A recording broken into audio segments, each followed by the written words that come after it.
Here we go.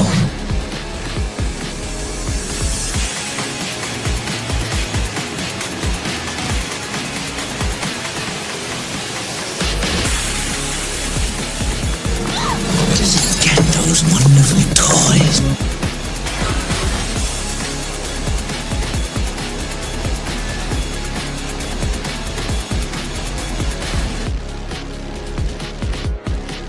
Are you playing in the bathtub with your little doll? Action figure!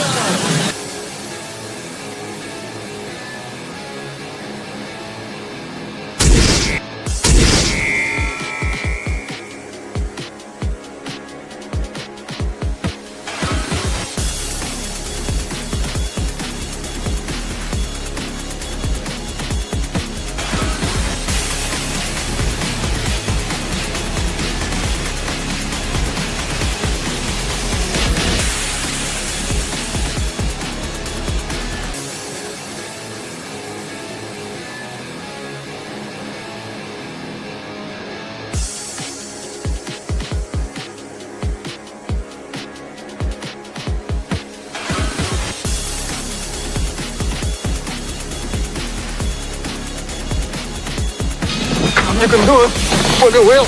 I don't want to go through life being a Wonder Wheel mother.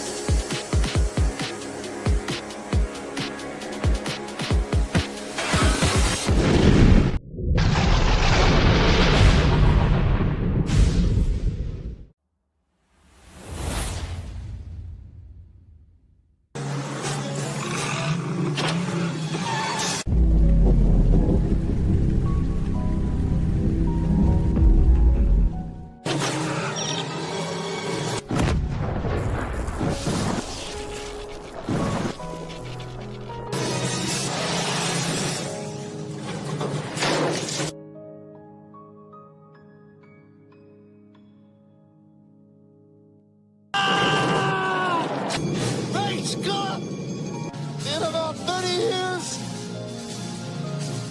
I hope so. It's gotta be a dream. Are you telling me that you built a time machine? Put up a DeLorean? Oh, this is heavy. How's that word again? Heavy. Why are things so heavy in the future? Is there a problem with the Earth's gravitational pull? At precisely 88 miles an hour, the instant the lightning strikes the tower.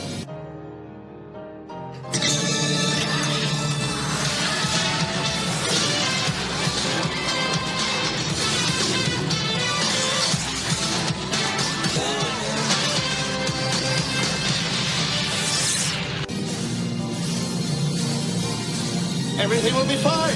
Well, I guess that's everything.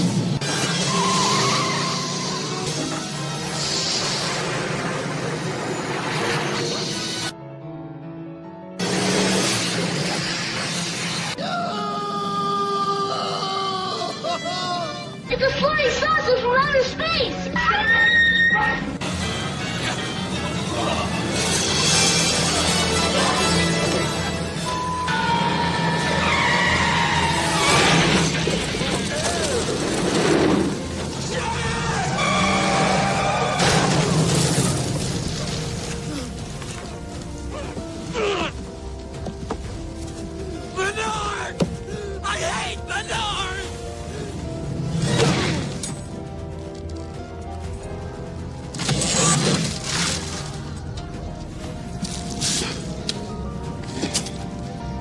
I hate manure. Back to the future. Thanks. Thank you.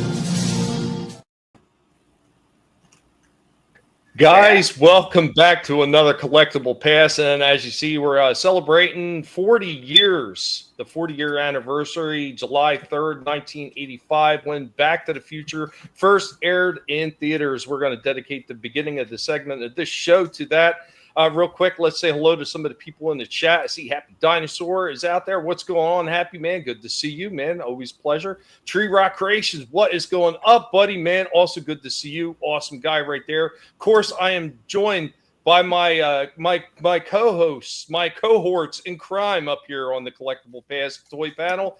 We got Vinnie, Art. What's up, everybody?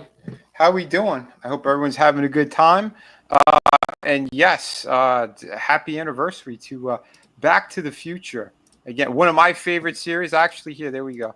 There's Marty McFly in another time, in another dimension as Peter Parker Spider-Man. Absolutely.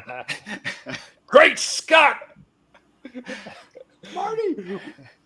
We are also joined by our other panelists. Starting over on the end right there, we got Shifty Gizem. Hey, what's going on, everybody? Marty McFly as Spider-Man. I wanted Michael J. Fox to play him ever since I was a kid. So, great minds think alike. Oh, nice. Hell yeah. Hey, I'm just looking for MJ right now. I don't know. 88 miles per hour. We're also joined by the mad dog himself. We got the super fan, Adam Shawhan. That's right, man. We're here. We got the fire, so let's see some toys. Oh, man, we are about to get into it. And, of course, our other panelist, ready to wow you all with his intro. We got Slasher McSplitter. Hey. Legend. What's up? Hey, yo. That's weird. Why do I remember the freaking Teen Wolf cartoon, but not the Back to the Future cartoon? I don't remember that. Oh. That was one of the really nice surprises when I showed off that collective set that I have right there, and it actually came with the cartoon because I vaguely remembered it, but I think I was working at the time when it came out. How long did it last? It only lasted 2 seasons, I think it was. It's just weird how I can remember this. It's weird how I can remember this stupid ass Teen Wolf cartoon, but not that one. I'm with you, Slasher. But as promised, we're going to get into some toys with Back to the Future in mind for the 40th anniversary. And I'm going to take the first leap over here. The pig always does. All paws down on the ground. We are the Guinea Pig Collective. All will be assimilated. Resistance is futile.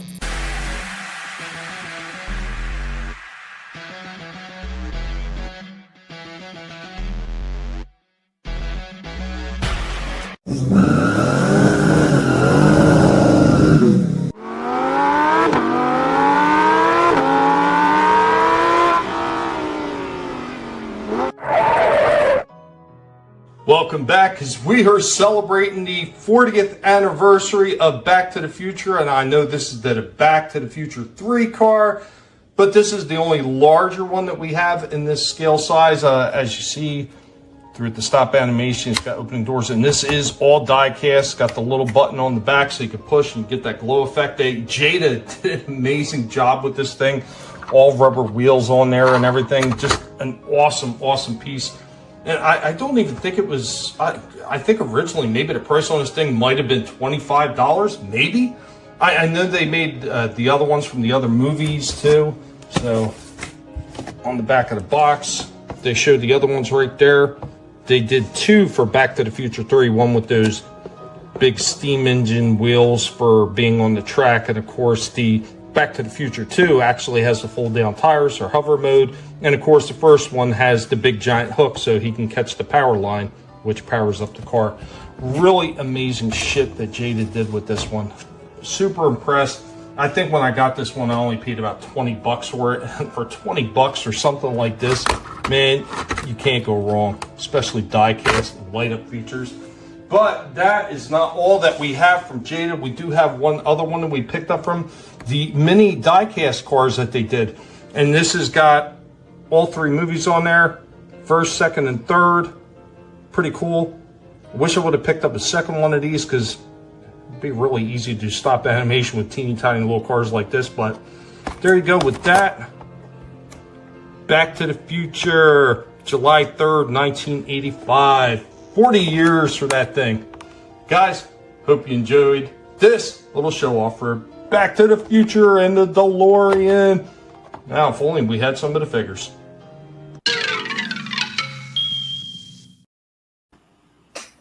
Nice.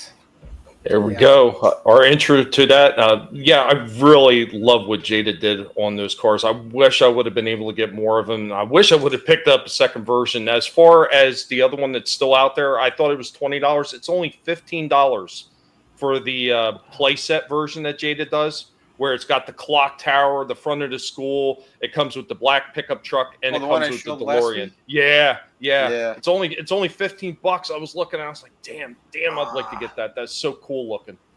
Yeah, I was tempted. I don't know if they still got it, maybe, but you know, it's the other day. My Magical Targets had a bunch of them. Go ahead, Shifty. Oh, nice. Yeah, I saw that the other day. That and the Fast and the Furious one. Yeah, they had a bunch of them at Target. Very cool. Yeah, that stuff's excellent. See, I was gonna actually do this stuff last year, but I'm sorry, the year right before that. I have the Diamond Select car that's in scale with the NECA figures. Mm-hmm. I found that for a steal on eBay, and I wish I had time to find which trunk that they're in, but I will eventually get to it. I do promise you guys I will get to it, but here's a quick little. Here's a short with the original Hot Toys Marty McFly. So,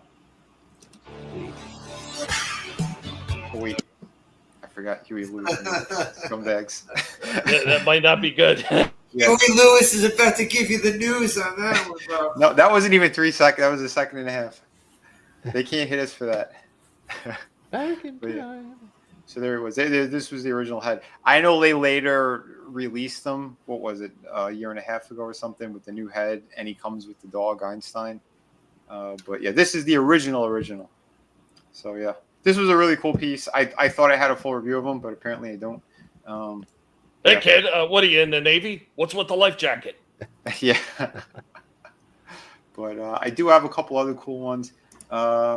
Also, one of the ones that I intended on doing a full review on that I did not have a chance to. Hold on, let me make sure.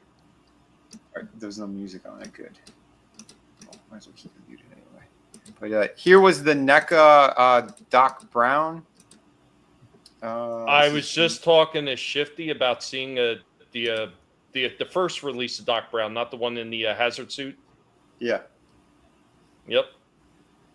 Just seen it today at Target. The first one? Yeah, man. I couldn't believe it. The first one. Oh, nice. Yeah, from the 50s. I have that one. That was the first one I got. I love it. I think that thing is killer. But this was really cool, too. This is one of the last figures I got before I had moved 2 years ago. So I was like, I intended on that's why I was going to do all of them. And after I moved, I don't know where the hell anything was. That's kind of the way it is. I like to call it the curly shuffle of boxes getting moved around, and it's who knows where they wind up. I know, because that's the thing. It just gets buried, and I can't access a couple of trunks that I was going to get to. But this was a beautiful piece, and you could swap out the arms on him. So that was really cool too. So if you wanted to have like the roll up sleeves or the ones that roll down, like that's what I love about NECA. They kind of thought about everything, and his packaging too. That packaging. The only thing that kills me with NECA, and I've said it over and over again, is sometimes when they get a little bit lazy when it comes to the articulation and the fragility of some of the figures. Yeah. And of course, the number one problem, their pricing. Yep. Their pricing is pretty rough. So, yeah. See, I love it that they gave him those two. Again, cool stuff. He's got the 6-shooter. Everything that you want out of that. Beautiful stuff, man. Yeah, the extras are so good. Yeah, and there's that face. You want to see some serious shit, like that was perfect. Excellent. And I like you could swap these heads too with the other one. So also that's a good thing. The one from the 1950s, because he's got the expression like he's literally like yelling, or Yep. Good stuff. The one I really was upset that I didn't have a chance to pick up, and it was another one where I was a little bit low on funds, is they had the Tales to Astonish or whatever the hell it is, where they had Marty in the full radiation suit like he was an alien, and they had the whole cover from the comic. Yeah. Old school comic on the front. Like, I so wanted that one, and I missed out on. And then they did two different ones of him from the 50s, one with the guitar and I forget what the other one was. I think it was with the skateboard or whatever. Yeah, the one from the second movie. He's got the hoverboard. Yeah, and he got the other outfit on, like when he had to dress up as his son. Yeah. Yep. And this is the other one I wanted, but again, the price is way too much. This store in particular. Yeah. But like his likeness is probably one of the best. That is so spot on. Yeah, I will never. I don't think any of us will. We'll never take away anything from NECA as far as when it comes to detailing. They do nail detail, and a lot of times they nail accessories and everything. Like I said, it's the fragility, sometimes the really bad lack of articulation, and then the freaking overbearing price that they charge for some of these things. Yeah, and this piece, this was going for $60 in this stupid store. But the store I was in that's known for ripping off people. It's like a tourist trap location in the mall. So like all their shit is overpriced. How much is it actually going for on eBay? On eBay, I don't know. When he came out, he was like $37. I think that one was like 36, 37 when he first came out, because that was right around the time that they started upping their prices. Because they used to only be, what the hell was it? Early 2024, they only were 34, and then they jacked them up again, like almost overnight. And I was like, wow, because I went in one day and I seen stuff for 34. The next time I came in, they were 36, and I was like, "You got to be kidding me!" Well, in this, this is obviously, actually, this was before 2024. This would have been 2023, I think, maybe. No, maybe it was early 2024 that it started. But I just don't understand their pricing on some of these things. Yeah, he's going for around 45 online. Guys, remember, everybody out there watching, thank you for joining us. Hope that you're having fun so far. Remember to share the links out there to let everyone know that we're here. It's the games, as always, the games with YouTube. I'd get into it heavily, but subscriber counts and everything don't mean nothing when you're posting certain numbers, right, YouTube? I see what my numbers are and how many you take away every month and act like they never existed, you son of bitches. But guys, remember, it doesn't cost you nothing to subscribe to everybody's channels. Their links are all down in the description of both Vinnie and myself's channel. So get on over there, help us out, give a big middle finger to YouTube. Right. I'm seeing it. There's a couple of crazy prices. It starts for around 40, and someone has them up there for 250. Oof, that's insane. So I guess they made the least amount of him. Yeah, I remember, even in my targets, I only seen him twice. That was it. Wow. And usually I see a lot of his figures multiple times, and him twice. Wow. I only see him in this one stupid store, I think. But yeah, like I said, the prices are ridiculous. But we do have another cool one. Here's a kind of a blast from the past, so to speak. Hold on. Yeah, open this thing up. What's going on, Soul Assassin? 250. You get a BJ with that price? You should. Yeah. He hates manure, and that's a lot of manure right there. But yeah, here's Gigawatt. Here's you guys remember him? This is the Transformers crossover. This piece was a cool piece. I know Tommy has him too. I think you reviewed him first, right? Yeah, amazing piece. Yeah, this thing was very nice. I love the kind of old school packaging they did on this as well. Even on the interior flaps, they had stuff. Yeah, they did.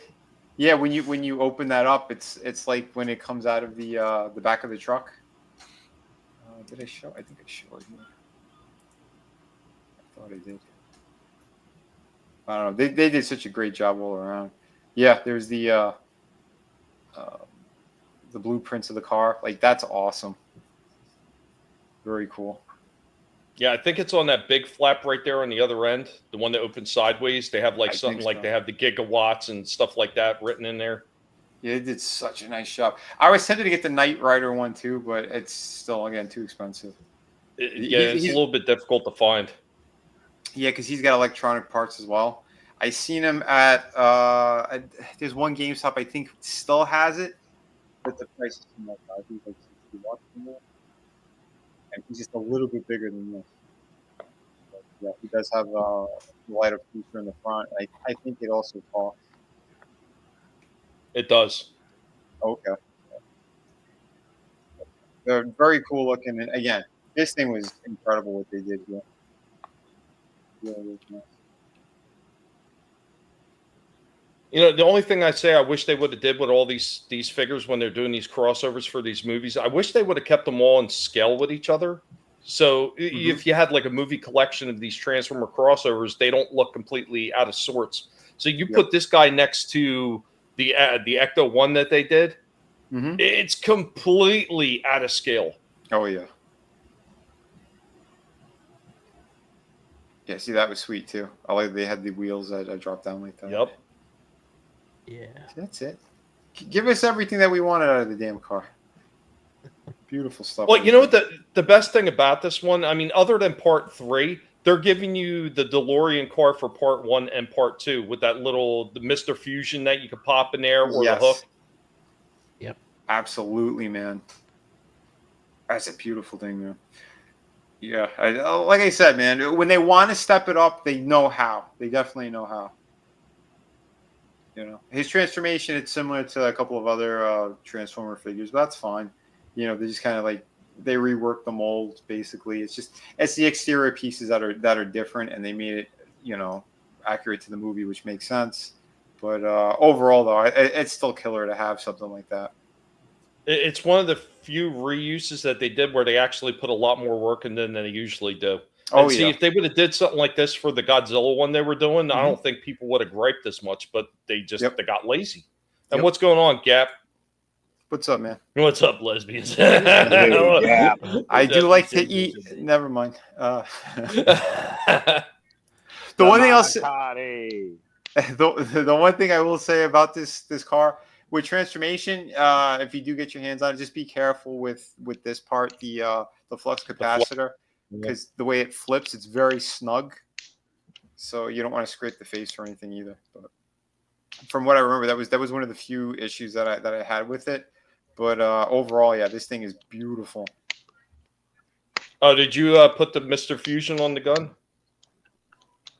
I'm not sure if I did during this. Yeah, so they didn't waste anything when it comes to that stuff. So obviously the hook becomes a weapon. The Mr. Fusion actually ports onto the back of the gun. Oh, there it goes. There we go.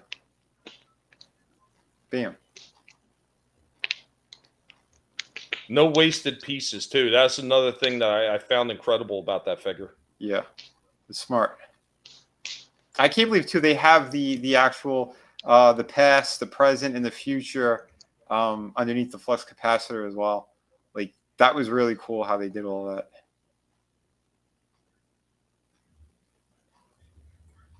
But he was more reasonably priced, wasn't he? Like what, $30 or something? Yeah, he was like in between the $25 to $30 range because he was basic figure. I think they charged $30 because he was in a much larger box. Okay, like that old G1 box. Hello, Miss Martin Muses. Hello, welcome. Hope you're doing well. Thanks for joining us. Doing a little shout out to the Back to the Future franchise during this, but yeah, man, yeah, this was really killer. Yeah, I would like to see more like this. You know, when they start, if they decide to get back into like the Knight Rider one was really cool. The even with the problems what I had with the Ecto one, I still thought it was a cool toy overall. I just didn't like the rubber port on pieces that didn't work. Everything with this one worked. Everything. Yep. Like, I think if I didn't give this one a 10, I gave it at least a 9.5. Mm-hmm. Yeah, we gave it pretty high scores from what I remember. Again, yeah, this was like 2 years ago. Yeah, at least, yeah. Yeah, we were just talking about that Bumblebee as well. That's one of my favorites. I love the Cybertronian one they did. His proportions are fantastic. His transformation's fun. And his vehicle mode looks incredible.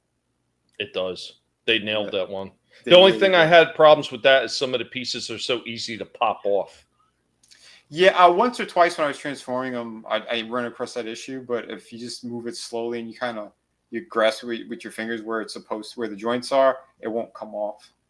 So I guess it's just a certain way of doing it. But because they're friction. I got fat paws, man. I got fat guinea pig paws. Well, because they're the friction joints, so that's why it's easy to kind of pop them off and around.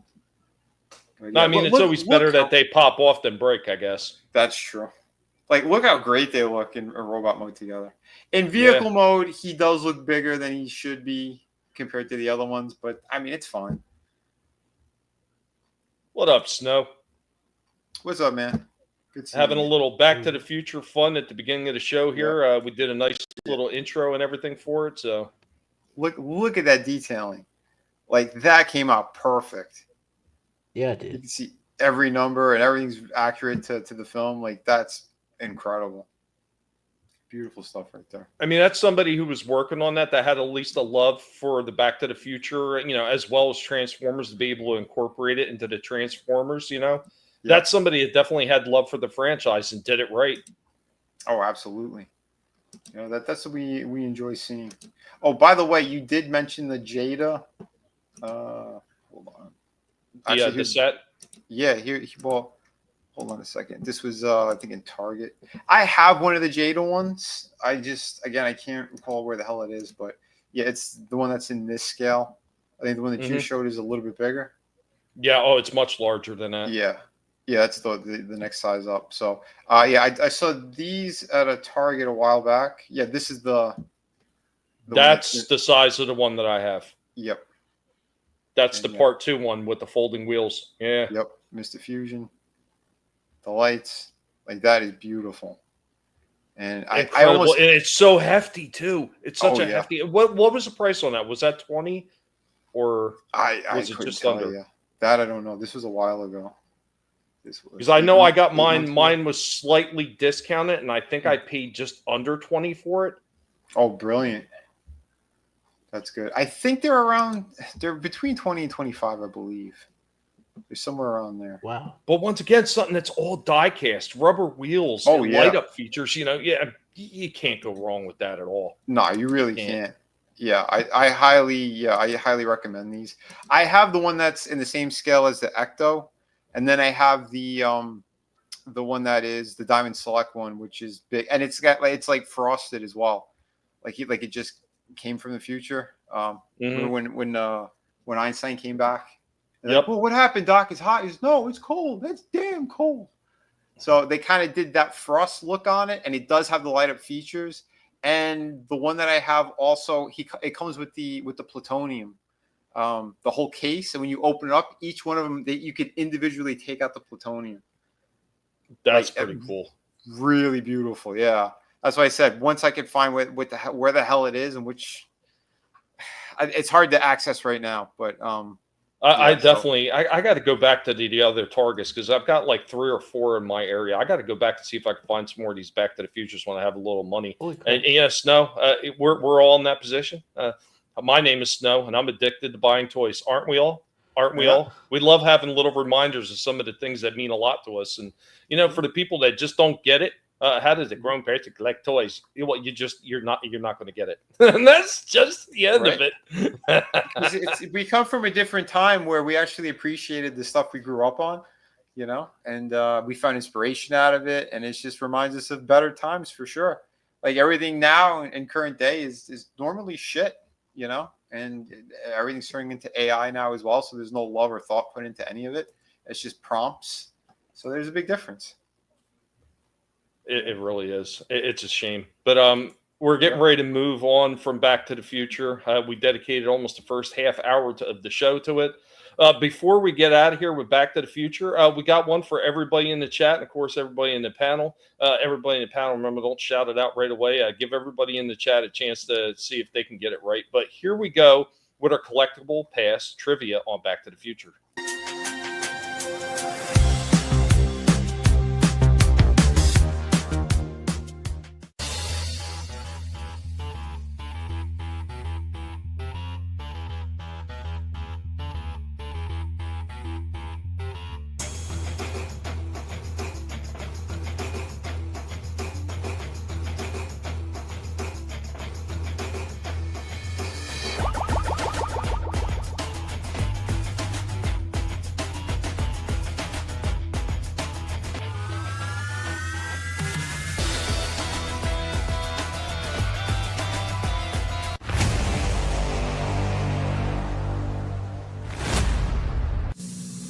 After these messages, we'll be right back.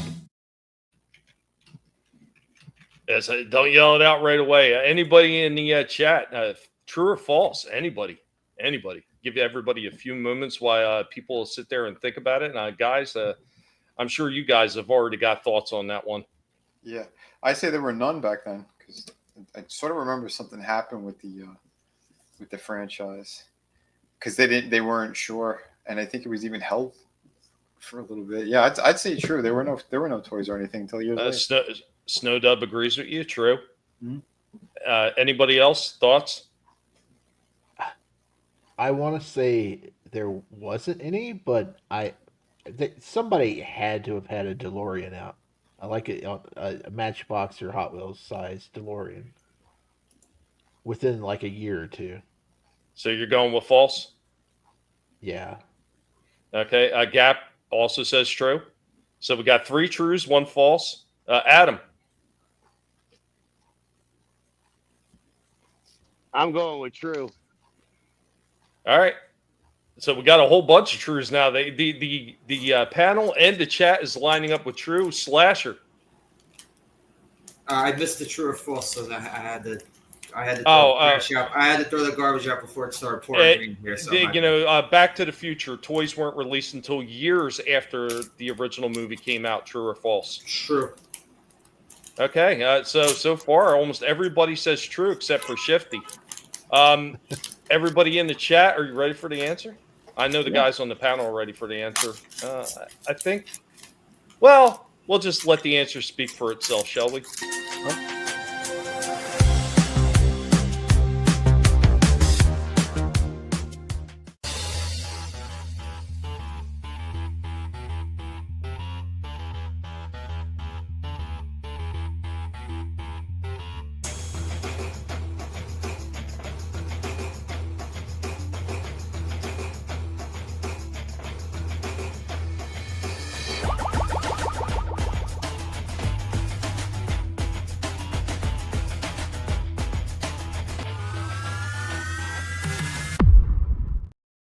Shit, I don't remember their Power Wheels. Not at all. Oh hell.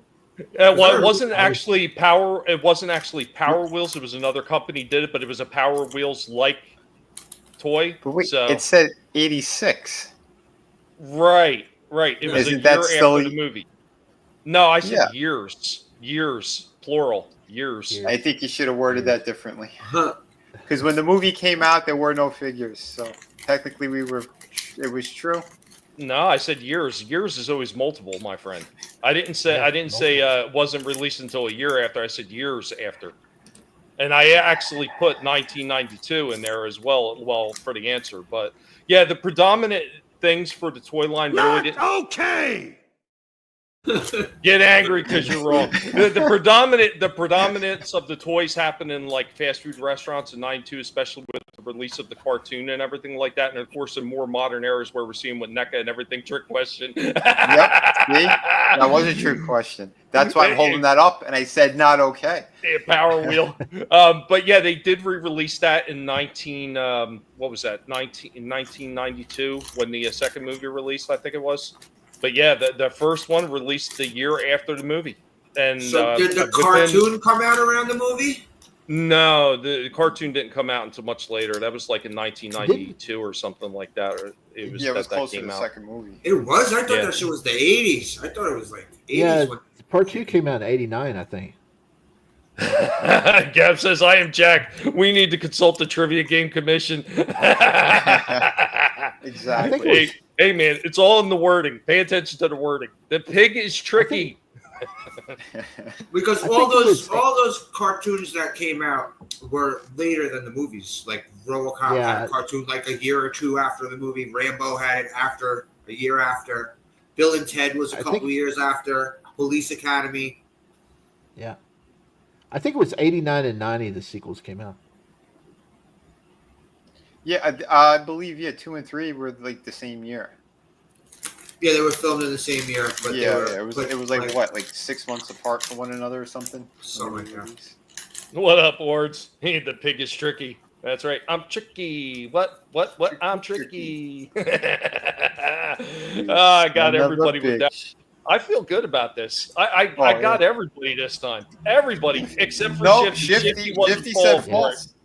Yeah, Shifty is the only one that didn't fall for it. He's like, this pig is up to something. I didn't remember him, so I was like, man, I don't remember him, but yeah.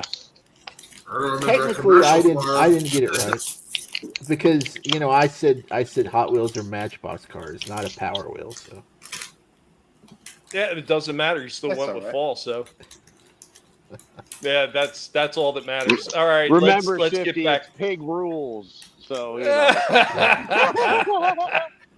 let's get back back into some more fun toy talk. And this one is actually suggested by somebody on the panel. And I hope you enjoy this one. Here we go with Indy, the pig resident historian in charge, bringing us another interesting toy from the past. How you can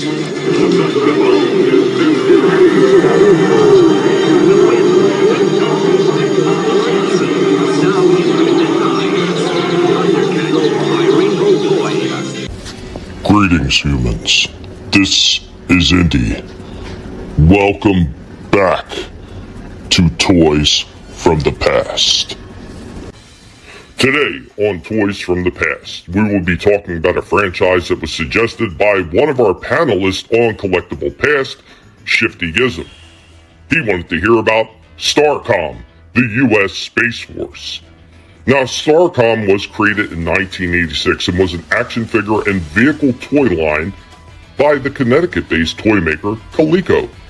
Now, the toy line was also supported by a 13-episode half-season of cartoons by Dick, which was co-developed with NASA's Young Astronaut Council. The selling feature of this near-future sci-fi toy line were two primary designs, the Magna-Lock and the Powered Deploy. Now, all of the action figures were 2 inches tall and featured permanent magnets embedded into the soles of their boots, allowing them to stick to metal plates that were on the vehicles and playsets. Now, the vehicles and playsets also featured magnets, often on the bottom of aircraft or cranes to lift other vehicles. The Power Deploy feature of vehicles and playsets involved spring-loaded or motorized transformations, often with a sort of mechanical resistor that produced a distinct whir noise as components slowly rotated into place. The line portrayed 2 factions, the evil Shadow Force Starmada with its robot drones, and the heroic STARCOM, divided into the service branches of Astra Marines, Star Wing, and Starbase Command. All figures and vehicles bear a corresponding branch logo. Cross rifles in an orange rondelle for the Astra Marines, an eagle in a blue rondelle for the Star Wing, and an 8-pointed star in a blue rondelle for the Starbase Command. The first 2 waves of vehicles from 86 and 87 included unique pilot or driver vehicles, and additional figures were released on blister pack cards with weapons and backpacks. Since there wasn't a lot of promotion and the cartoon only lasted 13 episodes, and Coleco had also found themselves in financial trouble with their gaming division, in 1987 Coleco went out of business and was acquired by Mattel, who continued to release STARCOM toys, but now minus the American flag and the US force, as they were more popular in Europe and Southeast Asia where they were marketing them. It is said that many of the toys wound up being somewhat fragile, and of course a lot of the white plastic they used back in the day would of course yellow as well, which we've seen on many other franchises. Do you guys remember STARCOM? Thank you, Shifty Gizm, for suggesting this Toys from the Past. I still got a couple of these somewhere. Nice. I got dude, 2 of them, I think. Wow, They look good. Thanks for Yeah, they doing were that. cool, man. Those, yeah, I had the big the evil side. I had that big black ship with the door that dropped down. Had that, and I had that the little carrier for the little cargo containers. Yeah, man, they were cool. They weren't around long. I had a Hills that we used to go get toys at, and Man, I bought a couple, and then about a year later they were gone. I didn't see any more, but they were awesome. Oh yeah, all the stuff, the weapons, the visors for them. Yeah, those were easily. Yeah. You could lose those shits like in the blink of an eye. Well, it's kind of like the same thing they had with some of the early GI Joes, where they had little visors that came down off their helmets. Those things were easily lost. And what's going on, DJ Play Nice, man? Good to see it. Thanks for being here.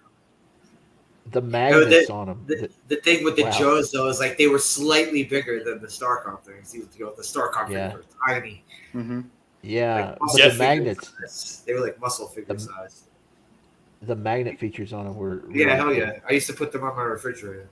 Yeah, I love whenever they do that kind of stuff with figures. Well, the magnets also actually powered up the motors for the cars too, and that's what got them rolling. Hell yeah! So there was no batteries or nothing involved. Everything was like this magnet lock and motorized action that worked off the magnets. It was a really ingenious storyline. You got any of them? It killed your I don't.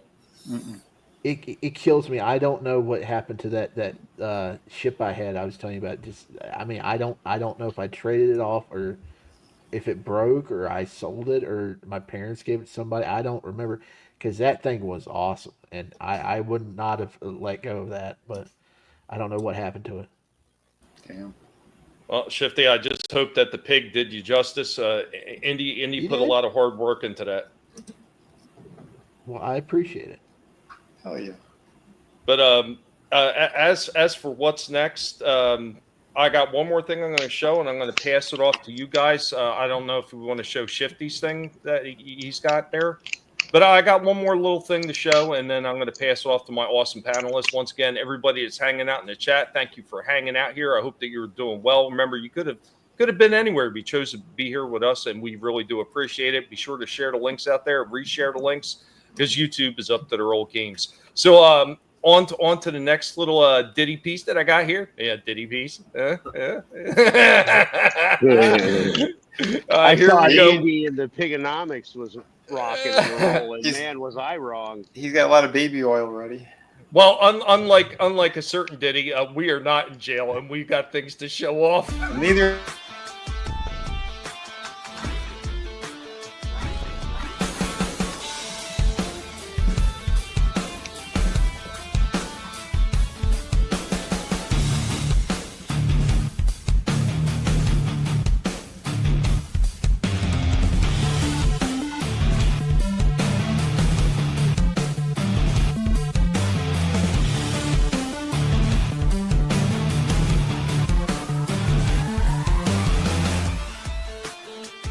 Guys, welcome back for this toy breakout. We got a box right here. It's just a big old box full of different stuff right here. So we're going to start pulling stuff out, show what we got in this box.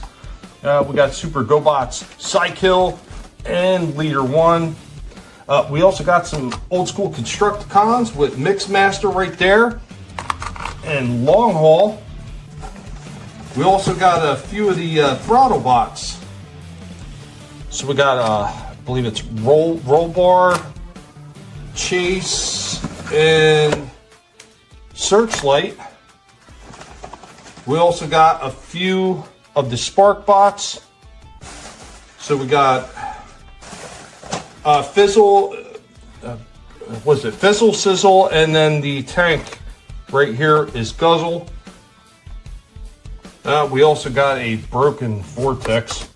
Unfortunately, some of those Combaticons were a little bit on the weak side and didn't always make it.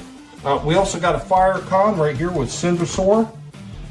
Most of the fire stuff don't seem to really work on these guys. The sparking action, they got little flints that are in there and they wear out over time and they just stop working. I'm pretty sure if I took them apart, I'm pretty sure I could fix them, but that's something for another day.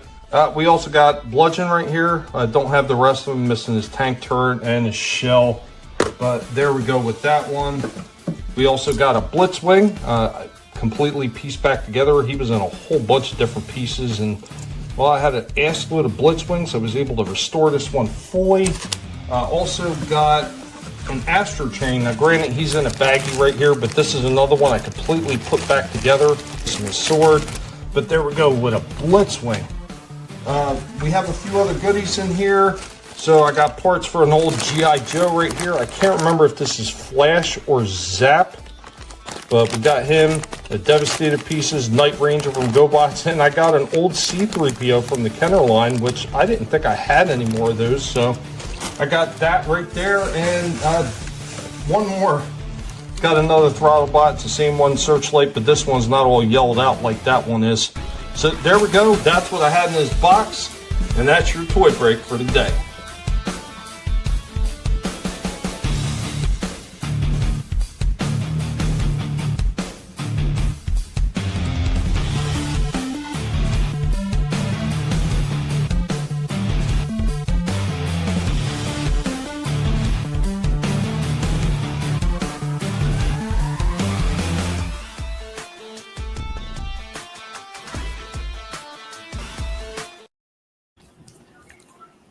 Nice. Man. Those are very cool. How banged up is that C-3PO figure? He's definitely has some paint wear. Like it's not quite as golden as it used to be, and it seemed like some of the joints are loose, but he's intact. Oh, no, I mean like his arms and legs swaying around and shit. Or are they? Yeah, they're a little bit loose. Yeah, okay. The one he's I definitely had, played with. Yeah, I don't care. That looked good next in that clock I got because I got R2. I'm missing the C3PO. But damn, yeah, no kidding. That was nice looking, man.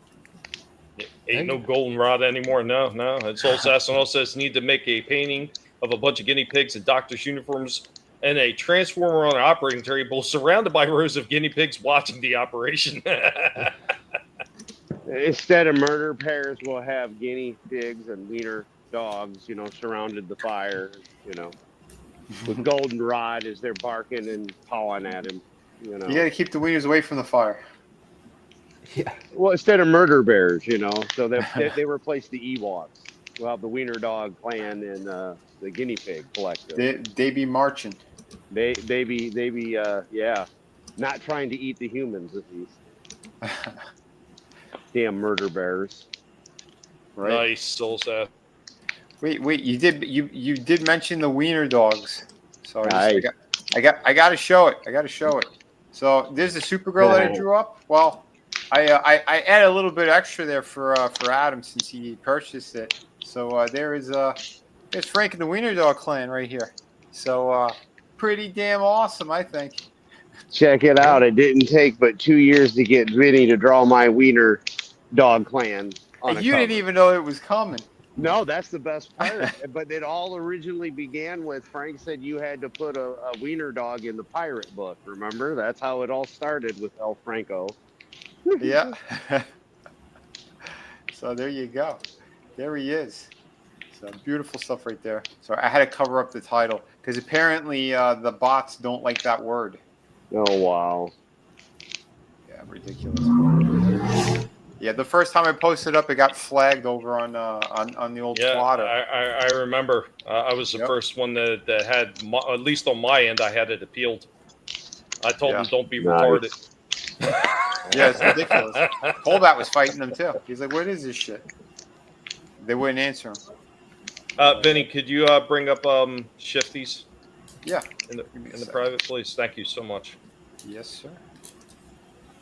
I wonder if Shawman ever asked me about my wiener dog.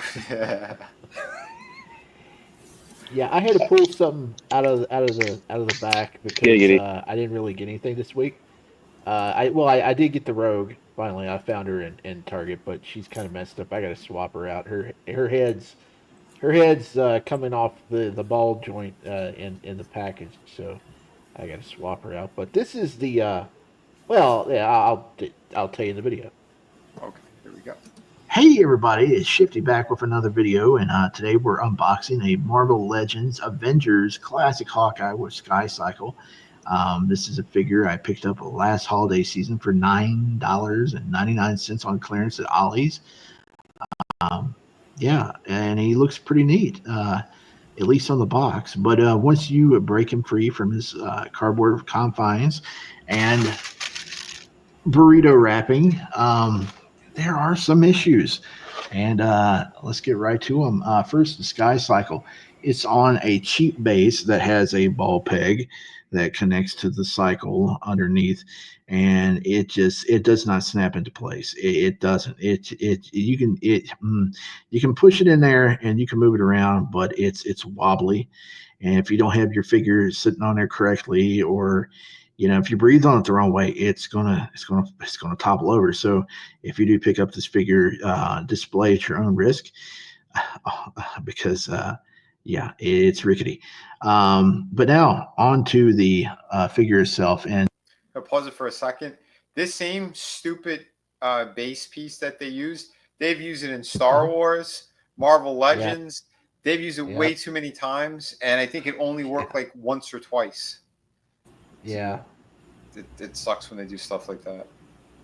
And shame on me for not really breaking my figures loose from the packaging, because I've got a lot that I'm holding back to display once I get a case or some shelving.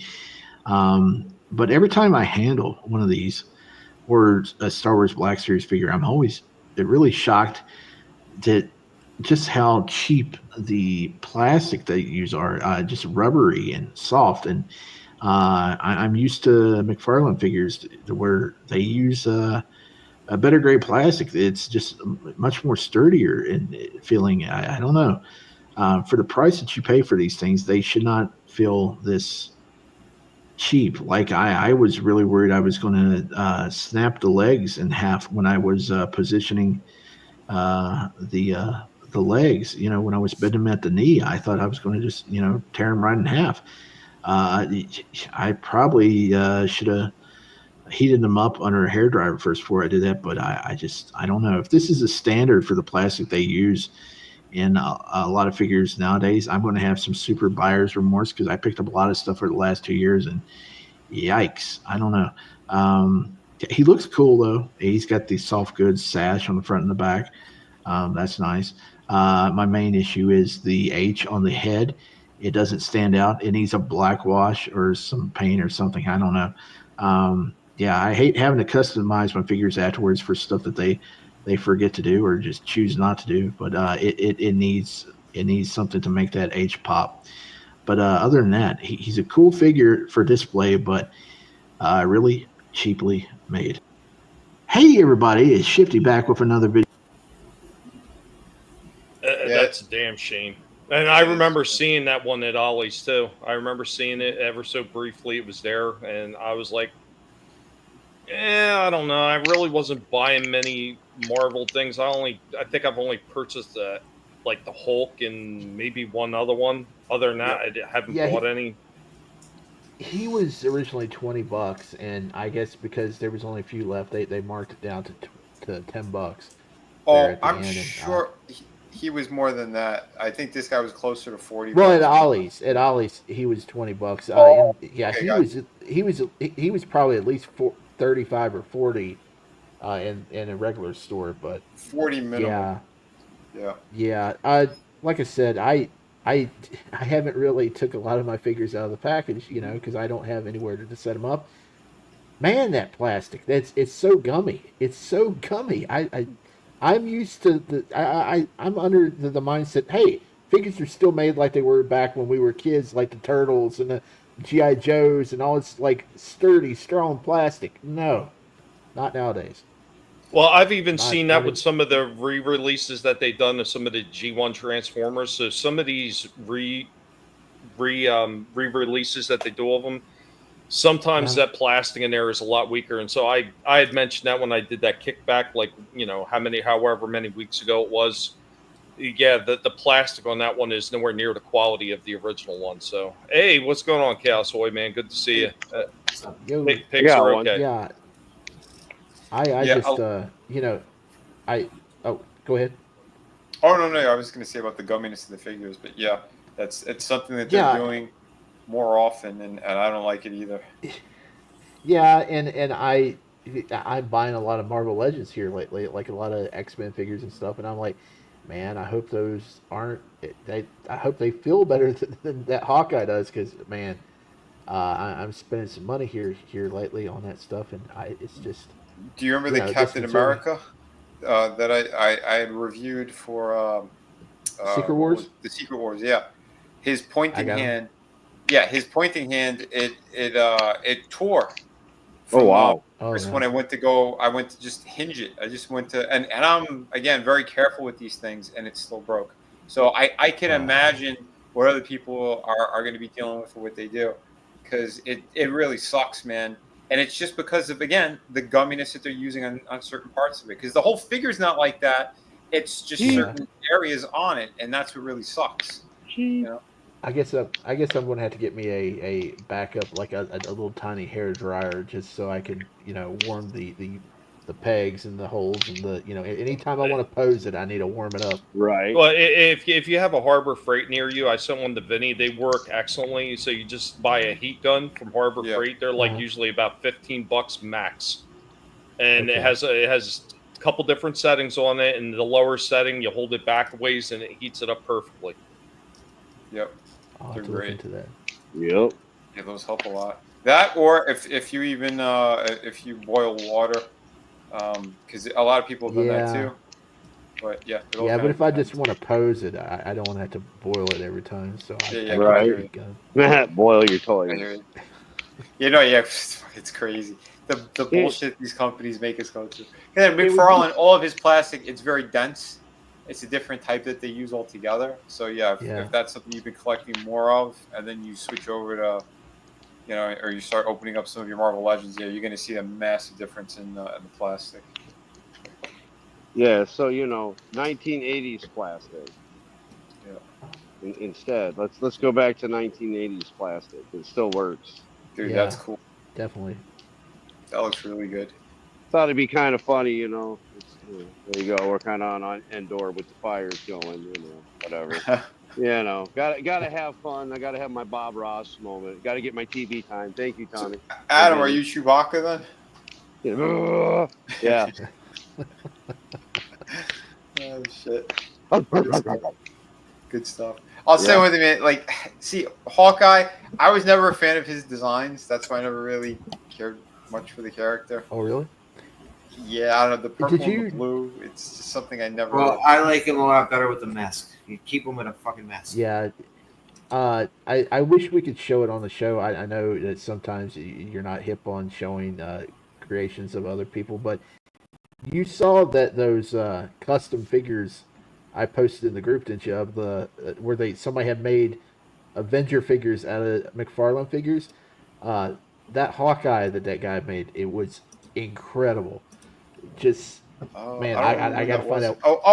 I'm okay with showing other people's stuff. We can't just show their videos. That's all. Yeah, that's the difference. Yeah. If we show their videos, we'll get hit. And what's going on, Gilly Chow? Yo, what's up? I'll have to link that to you. Because man, some of them are incredible. Yeah, I love the custom work that people do. Yeah, some of them are they're way better quality than you're ever going to find out of these companies too. So yeah, I'm still working on a few custom pieces myself. Sometimes it's just time consuming. Yep. I just hate that they didn't use the they didn't use the Hawkeye's classic attire in the films, and they actually made fun of it. It's just like they made fun of the original Captain America attire. Like, they made it, for his song and dance routine. It just they've been doing it so far back as the X-Men movies, bro. Yep. Yeah. It just sucks right. that. Unfortunately. Yeah, because they disrespect the characters and they disrespect the fans. Yep. Like, again, I was never big on collecting the Avengers back in the day. Like, I kind of like more single characters. X-Men's the ones where I started liking groups, and then later on I started getting other stuff. But so I didn't grow up on the purple, and like Hawkeye was such a secondary kind of character. I never really gave a shit. They're just one of those things. But I know people love those certain designs, and like there's Jack Kirby designs I'm not a fan of that people absolutely adore. So it's kind of to each their own. But the character itself is cool. Arcade game. That's about it. Like that's where that's where I think a lot of love for Hawkeye came from, because he was in the arcade game, which was ported to Sega Genesis. And he was also in the Spider-Man arcade game too. Yeah, and he was also in. the Nintendo game for Captain America. So That game sucked. Oh my god, that game sucked. it did. I liked it. The Captain America and the Avengers for NES was terrible. The Genesis and Super Nintendo ones had it was just like the arcade. This one was completely. The NES one was completely different. The Ultimate Universe version of that Joe Mad drew, I like that design of Hawkeye. That one was pretty good. He didn't have the ear parts to that mask, but he did have like the full eyes and front part on the face. Like they gave him, it almost looked like a paintball kind of design. You know, like some of the gear you wear on paintball. Yeah, I remember seeing the one because in Marvel Ultimate Alliance, every character had 4 different costumes you could use. Yeah, I remember one of them. It was like him with like sunglasses. Like he had no mask and he was just wearing sunglasses. That's cool. I was like, nah, not really. Yeah, but I like masked guys to wear masks. You know. Overall, though, for hitting the design that they were looking for, yeah. But once again, when you're talking about that gumminess of some of the plastic and some of the cheapness to it, I mean, yeah. And they've proven that they can actually do these type of figures like really well. So when I got that Joe Fix-It one, I was actually shocked at how hefty that thing and how well put together it was. And I know it was originally a build-away figure, but yeah, I had no faults with that. I mean, other than it having a lack of articulation because it was a build-away figure. Yeah. Other than that, the thing looked great, man. I didn't mind picking that up, especially for the price that I got it for. I mean, that thing was selling for well over $40-some-odd in stores, and I think the aftermarket at the time, it was, what was it, over 50 or 60, Vinny? Something like that, yeah. Yeah, I picked mine up for $19.99 at Ollie's. Yeah, that's fantastic. I did too.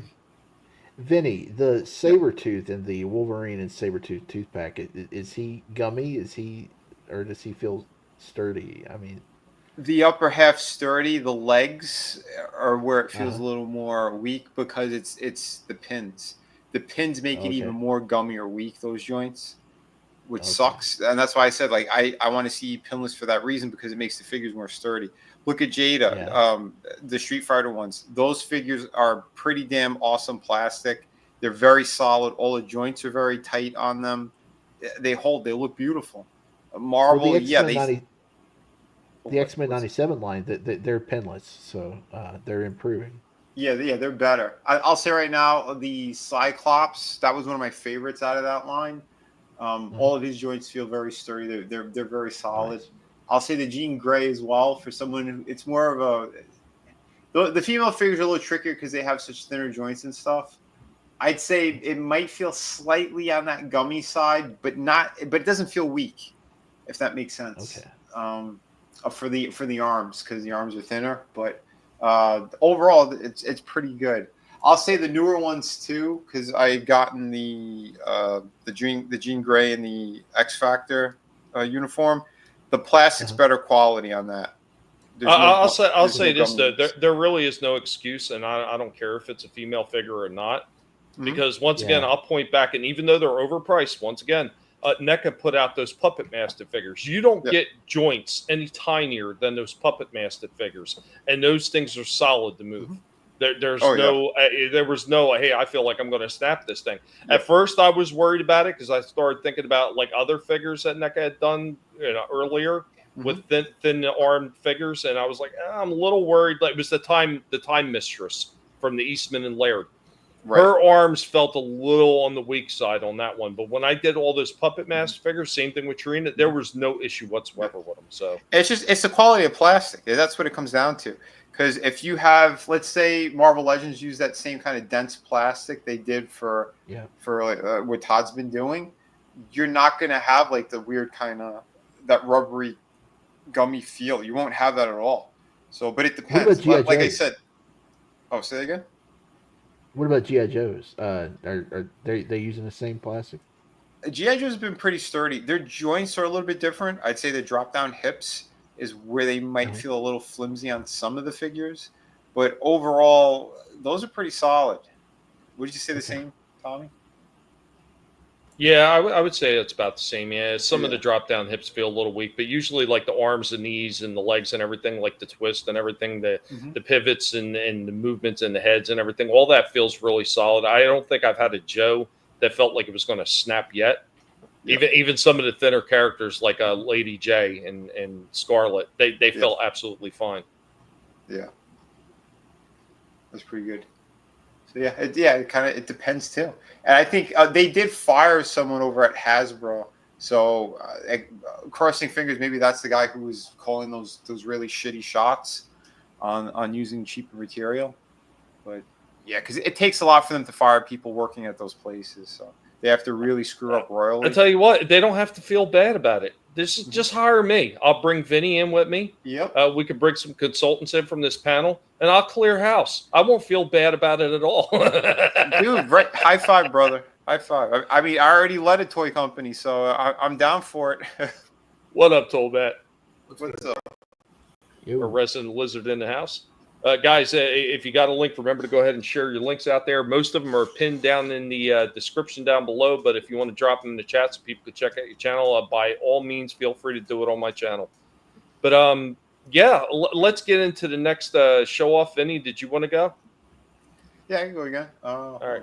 All right. You're going to be upset that I did. Here is... I doubt it. Okay. Oh, all right. It's fine.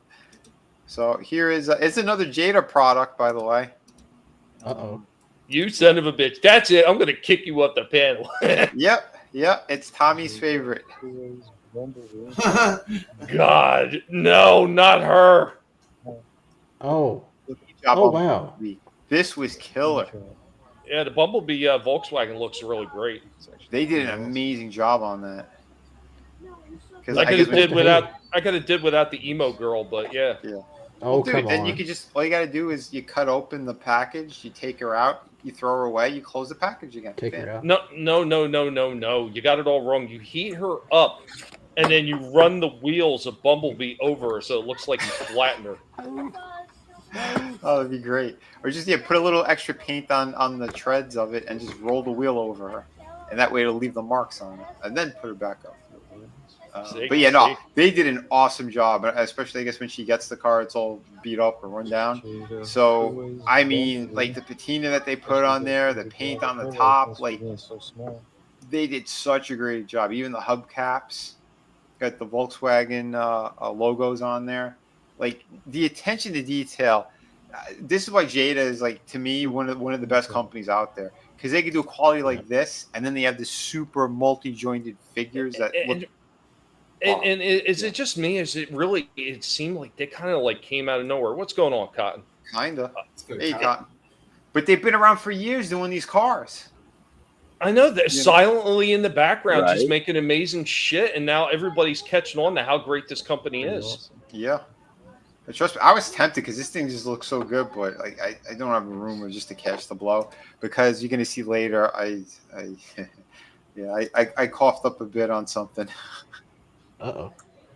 Yeah, but I'll show you in a bit. But yeah, dude, that car is fantastic, and holy shit, what a great job that this company did. Again, just hitting home runs left, right, and center. So God bless them for that. Hold on, we got something else. They're making the toy market competitive. I mean, that's what I keep saying. I mean, look what they did with Storm. Storm had to create a whole separate division to compete with Jada stuff. Which those things look jaw-dropping. Well, I'm sure we're going to be showing them later, but yeah, those are, holy shit, those look good. Hold on. I had one on pre-order, but I don't know what the hell's going on with it. Yeah, this was pretty cool. This is over in Walmart, by the way, so if you're looking for a gigantic T-Rex. Yep. Massive. Yeah, this thing is fucking, I think, close to 3 feet or something? 39 inches. I saw those today. Let me guess. Yeah. It's like $79.99, right? I think it was 50 bucks. Ah. Yeah. Even. Pretty good. Yeah, look at the size of it compared to this kid. Like that's an impressive figure. Not bad. Yeah, they did a pretty nice job. And apparently it can swallow the smaller figures and poop them out. And then here's one that's slightly smaller, and it has one of those play features where the jaw opens and closes. So, they give you 2 different sizes. What's that? If I can get that for $30 at Ollie's, I'm snatching that up.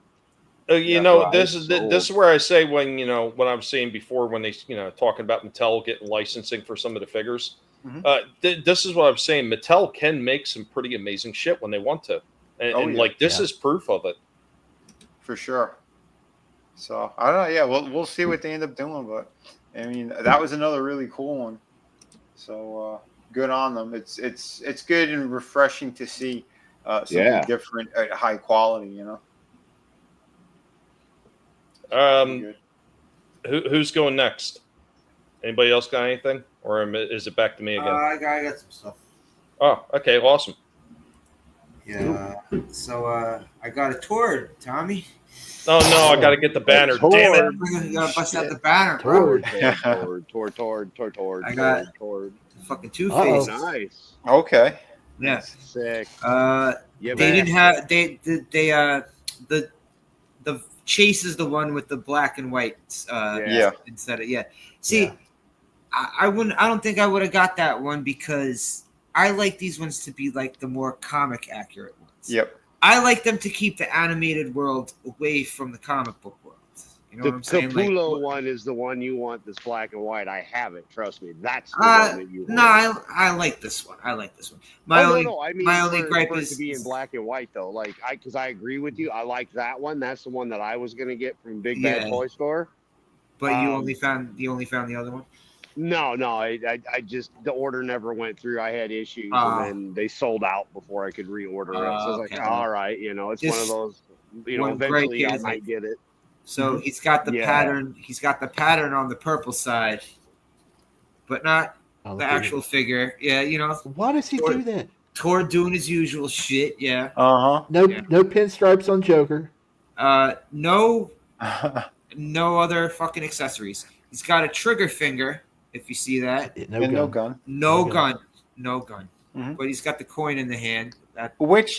By the way, they should have released that one with the gun because these digital ones, I have not seen them in Target stores. They've only been in GameStops and online. Yeah. Okay, I got this from a comic store. Yeah, so comic stores too. But I don't know. He still looks cool. I think I still like him. Plus, I wanted, I want to get Batman's Rogues Gallery. I got Joker. Man. I got Joker, Deadshot, Riddler, and now I got him. And it's a badass Riddler, I might add. So, I had those the alien muscle figures, and then I came across. I showed you guys those a while back, but fucking WWE ones. Yeah, we were talking about that a while ago. Yeah. Nice. Yeah. Is that the one Hacksaw? Yeah. Hacksaw is the upside down one over here. My only thing is, look at how fucking pudgy he is, man. He looks more like Greg the Hammer Valentine. He does. I don't like that. Well, the 2x4 is cool. But, so it's Sergeant Slaughter, $1 Million Man, and Hacksaw. Yeah, $1 Million Man in the middle right here. Holding the $1 million belt. That's pretty nice. Very nice. It says on the back they also got Andre. First of all, I remember seeing the Andre one of this. That's the one that I really wanted to fucking get because that Andre one looks awesome. Right. But they also got Andre, Iron Sheik, Jake the Snake, Junkyard Dog. Oh, that one's probably gonna look awesome too if you got the fucking chain. Oh yeah. Mean Gene, Macho Man, Ultimate Warrior, Piper, and Flair. So there's 12. There's 12 of these ones. Oh no, King Kong Bundy though. Come on. You want some King Kong Bundy, Adam? Here's some fucking King Kong Bundy. You mentioned his name you mentioned his name in here, Pierce. I am the only person in the world probably who has bought 2 separate King Kong Bundy figures this year. Because I remember a couple weeks ago I showed you the big LJN one. Mm-hmm. So I never had these bendies. I never got the bendies back. I had a couple of thumb wrestlers, but never the bendies. Did any of you guys have the bendies? Did they all suck? No. Did they all fucking suck? Look at this. Probably. Yeah. That's it. I bought like 7. Wow, look at that. I bought like can't fucking his ham hop legs can't move. The old school bendy. Yeah. Bundy ain't bendy. No Bundy, no Look shit. at it. Look, that's how fucking far his arm goes. What's the point of having a fucking bendy? I don't know. You could break an arm He looks or cool. a knee. Yes, that's why I got him, because cool. it looks just like it looks exactly like him. Yeah. It does. It looks like someone put a fucking voodoo curse on the real King Kong Bundy and shrunk him down. Yeah, But I never seen the bendies though. Like Kmart didn't freaking have them, and Target, like nobody ever freaking had them. You know, in the area back I in got the day. mine. No, I do Nice. remember my local toy store had them, but because I was busy buying the bigger ones, so I didn't really have a reason to get the bendies. I There only was a had like toy one shop. set of the thumb wrestlers anyway, so. my There wife's was a toy privilege shop. was we had Toys R Us. Go ahead, Shifty. Yeah. There was a toy shop in the back of our local flea market when it was still open when I was a kid, and I went through there and I was just getting into wrestling, and they had like 7 or 8 of those, the little ones, the bendies, and the OG, and the LJNs.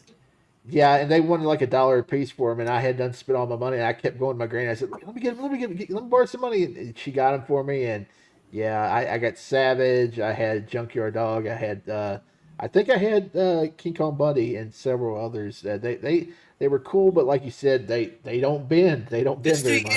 Fucking, you could bend below the knee on his legs. That's about it. Yeah. He can't really kick anybody, you know? He could kick somebody in the shin. That's crazy. Well, let's I be wish honest. I wish they had a couple other ones there, though. Let's be honest, though. Did the real King Kong Bundy kick somebody above the shin? I don't. Well, you know what? It's probably got the same articulation as the real King Kong Bundy. Oh man, awesome Did they have slasher! a Awesome. ring? Did they have a ring for the bendies too? I don't think they did. know. I don't I think thought they they did. did. They had a I steel remember. cage. I think they had a steel cage. I remember the one for the regular LJNs. Yeah, and then I remember they had a ring for the muscle figures. But I think the LJN bendies had a cage. Oh, maybe that's it. Maybe we were using the muscle cage. I remember as a kid we did it somehow. I'm gonna see right now. If they did, I don't recall it. Yep, they did. I was right. No, Where they there did. was a will, Yeah, there yeah. was a way, Vinny. Yeah, I'll bring it up. Yep, I was right. It came with the cage attached to it, which is a pretty cool idea. There it is. Yeah, if you're gonna steal an idea. Okay, now I remember it had a fucking Yeah. ring bell too. It had a ring bell. Yeah, some kid at school had it because I remember playing with them, with these, but not at home. They That's weren't cool. yours. Yes. Yeah, they weren't mine. No. Yeah. Look, there it is in the package. Oh shit! Yeah. $200. Holy Yeah. shit! Yeah. Good God. Yeah. Well, how much is it without the package? I mean, you might have something. Well, worse I than that, bought I bought him and the muscle figures together for $15. Nice. Oh, pretty good, man. Sure. I wasn't gonna shell out a goddamn $200. That was Hell no. I didn't even really like King Kong. Like there were I bad did. guys I liked back in the day, but Bundy really wasn't one of them. I just like the figure. I think it looks cool. Dude, great. Bundy was awesome, and when you had him and Andre together, like you weren't stopping that him tag team, and bro. Stud. It was him and Stud. And Stud too, but I'm saying when Andre went to the Heenan family, you put the two of them together, King Kong Bundy and Andre, dude, Mm-hmm. and Look. then Stud. That's your $600. pedigree. Hogan mint on card, $600. Jesus.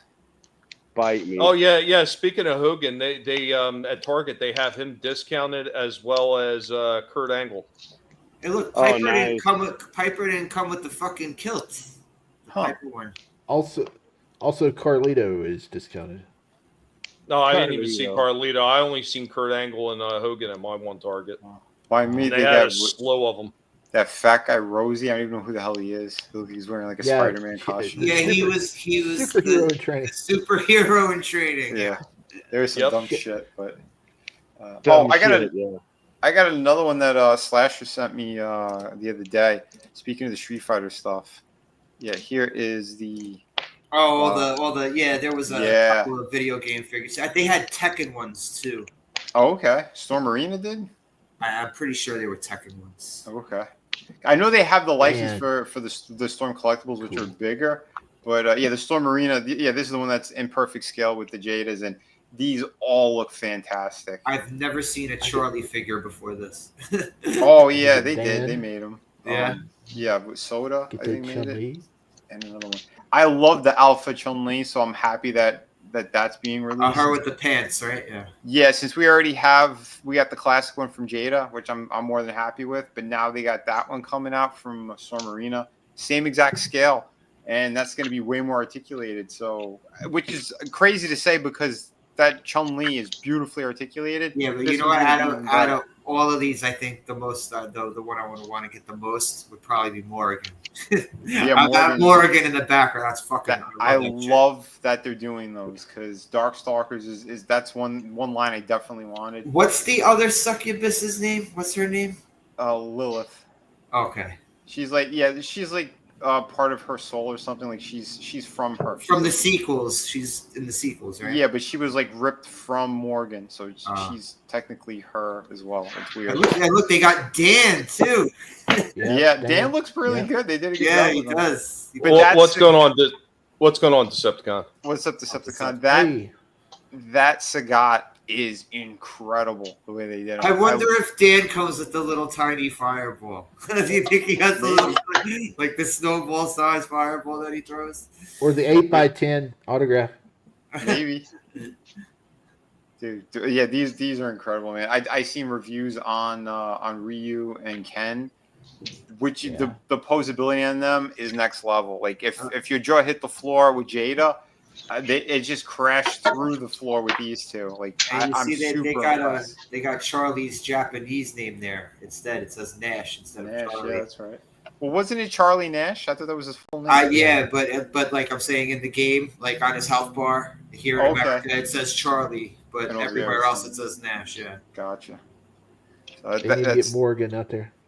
Yeah, they're so cool. They got to do Dimitri and Victor as well. Oh, Lord Raptor. Lord Raptor. Do them all. Got to do them all. Oh, and the cat. Boris. What's her name? Felicia. Yeah, Felicia. This chick. They got to do her as well. Oh, that's what I meant, Felicia. Yeah. Well, I want to see an Anacaris figure where he comes with like the sarcophagus. You know how that movie does where he turns into the sarcophagus and the snakes come out of it? Right. All those characters were incredible. BB Hood. Yeah, BB Hood. Yep. Would be With the awesome. machine guns, the Uzis. Hell yeah. I got another thing to show off here. I'm taking it in a different direction. We've talked many times about my ridiculous freaking collection in the back of everything in crates because I have nowhere to put them right now. So I decided to, against my own better health, dig out another crate and show everybody what's in one of these damn crates. So I think I've done maybe 2 crates, I think, so far. Just some of the Transformers I have. Well, we dug out another crate, and I'll show you everything that we got in this one.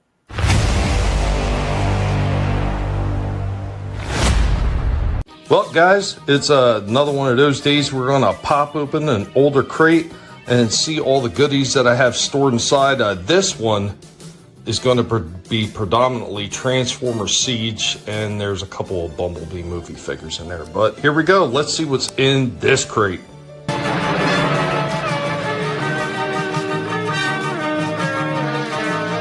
Transformers, more than meets the eye. There we go with all the Decepticons. You can't see them, but there's a Dark Helmet kind of behind here. Come on, Dark Helmet. Why don't you come out a little bit so people can see it? There he is. Oh, Dark Helmet's running behind the toys, just checking everything out, making sure everything is Transformer worthy. Isn't that right, Helmet? That's right, Helmet's checking everything out. Let's leave it open for Helmet there. Well, first you got the Impactor. The reason this one's on there is because Impactor's listed as Decepticon in the set, even though Mirage and Aragon aren't. Let's put that aside so Helmet can have full access to the camera. And of course, we got the Target exclusive, the Seeker on Storm set with Nova, Ion, and Acid Storm. So we got Skytread right there. We got our Duocon. We got one of the Battle Masters for the Decepticons with Singe. We got Refractor. That's how they released Reflector originally in this set. All 3 looked exactly the same. Then they later released a separate set, which they came in their original G1 colors. We got Laserbeak and Ravage over there, came in a 2-pack.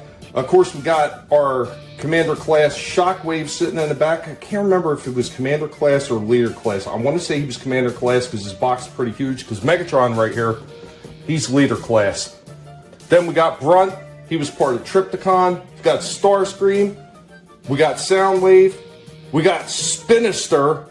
And then we got the 2 Bumblebee movie ones that I picked up on the dirt cheap. And, you know, I didn't really care for the Bumblebee movie, but I did like the opening sequence. And I thought the Shockwave and the Ravage were worthy enough to get a pickup.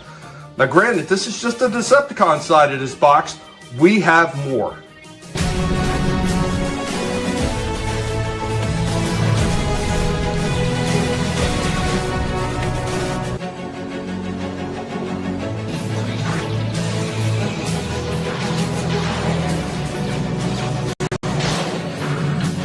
And while we're setting up, Helmet's checking out the steps, doing his best impression of Rocky. Aren't you, Helmet? Checking out the steps, getting a little bit of piggy legwork day in. The Transformers will return after these messages. Nice. Yeah, and that's just one half of the box. I really wasn't sure how I'd gotten all these things in there, but that's just the Decepticon side of the box. So I still have the whole Autobot side to show, and I'll show that real quick, and then I get thoughts. I still don't remember how I packed all these things. I think it was pure luck. We now return to the Transformers. Megatron must be stopped, no matter the cost. Here we go with the Autobot half of this crate. As you can see, we got Ironhide over here from Siege. Not bad. I know I did a full review on him. We got Hound up here right next to Ironhide. We got Mirage, which I did not do a review. What's going on, Helmet? We got Prowl. Also did not do a review on the Prowl one. It looks pretty good. They didn't change a whole lot when they did the Earth Vehicle mode of him. So, Helmet. We got the Siege Optimus Prime. I did get him second hand, so he is missing. I think it's his part of his battle axe with his gun is there. We got the Springer from Siege line, which I didn't do him. I did the 86 one. The 86 one is slightly larger than him. We got Impactor again, this time listed as an Autobot. We also have Six Gun down there, who was part of Metroplex. We got Ratchet. We got Sideswipe. We got Chromia over there in the corner. Then we got all the little Battle Masters down here, Pterodaxin. We got Rung. You'd know Rung if you'd read the IDW comics. He was kind of like a psychologist or something. Lionizer. And then we've got Fire Drive. We also have 2 other ones from Reaction. So we got Megatron. There he goes on the floor. And then we got Optimus Prime, the Fallen Leader. I only picked these up because, once again, they were dirt cheap and Reaction charges way too much for these damn stationary figures. But guys, there we go with our Siege box show-off with Dark Helmet. Oh, Dark Helmet taking part in this one. What's up, Helmet? Helmet's going to get plenty of treats for this one. Guys, we hope you have a good one. The Transformers, more than meets the eye. The Transformers. The corpse of Optimus Prime should have been like half price at least. He's only half the Prime he used to be. Right? Hey, he's a shell of a man he used to be. Man, you fit a lot in those crates. Yeah, Yeah, I'm dude. telling you, I wasn't sure how I got that much into a 28-gallon tube, but I managed it. And here's the funny thing. When I repacked it, somehow I made more room, and I could actually fit another figure in there now. I know how it is. I know how it is. I got a big tub full of Black Series figures, and I got like 50 some packed in there. And then I reorganized it, and I got a little bit more room, and I put more in there. It feels like you're playing Tetris. Yeah, it is. We got to get him in just right. I'll try to grab that in a minute. Yeah, Decepticon. If you guys don't know, Decepticon's over there selling stuff on Whatnot. Be sure to check it out if you have the chance. Cool. Soul Assassin. I bet Tommy probably has every figure or part of everyone ever made. Almost, not quite. I'm trying to get there. Stephen Ransom, what's going on? If oil's needed for plastic, toys are made of it. I say drill, baby, drill. I hear you on that one, man. Saying hello to the chat and the panel. Thank you for being here. Thank you for joining us. Yeah, Soul Assassin, he regrets not playing War for Cybertron when he had a chance. Yeah, War and Fall of Cybertron, through Activision High Moon Studios. Incredibly amazing games, man. I played the dog shit out of those things, even when they wound up discontinuing the live aspect of it, which was a lot of fun too. But man, such great games, just amazing transformations. I'm not huge on shooter games, but that one hit everything you needed, even with a little bit of melee action. Just amazing games. The figures that they put out for them, not always quite so much good as the games were. There was definitely some misses. Like I got the Starscream. The Starscream had some misses in the way of his Tetrajet form. It just didn't look right. And some of the colors and design work on it were a little bit off. I mean, it looks close, but they're not perfect. I mean, and there's definitely some cheap garbage plastic used in it that's all warped the hell up right out of the package, including the Macy came with. Just trash. Optimus Prime and Megatron from that though, perfect. Absolutely perfect. Cliff Jumper really pissed me off since one of the guinea pigs was Cliff Jumper. Trash. Took it back to Target. The other one I have is Sideswipe, and I got that on the dirt cheap clearance at Target. That one was actually not bad. I just wasn't overly fond of the design. I felt like he was a little bit too much on the small side. But I'm gonna try to grab that Soul Assassin. I'm gonna pass it over to one of our other guys right here as I try to dig that up. But guys, what'd you think about all that mess?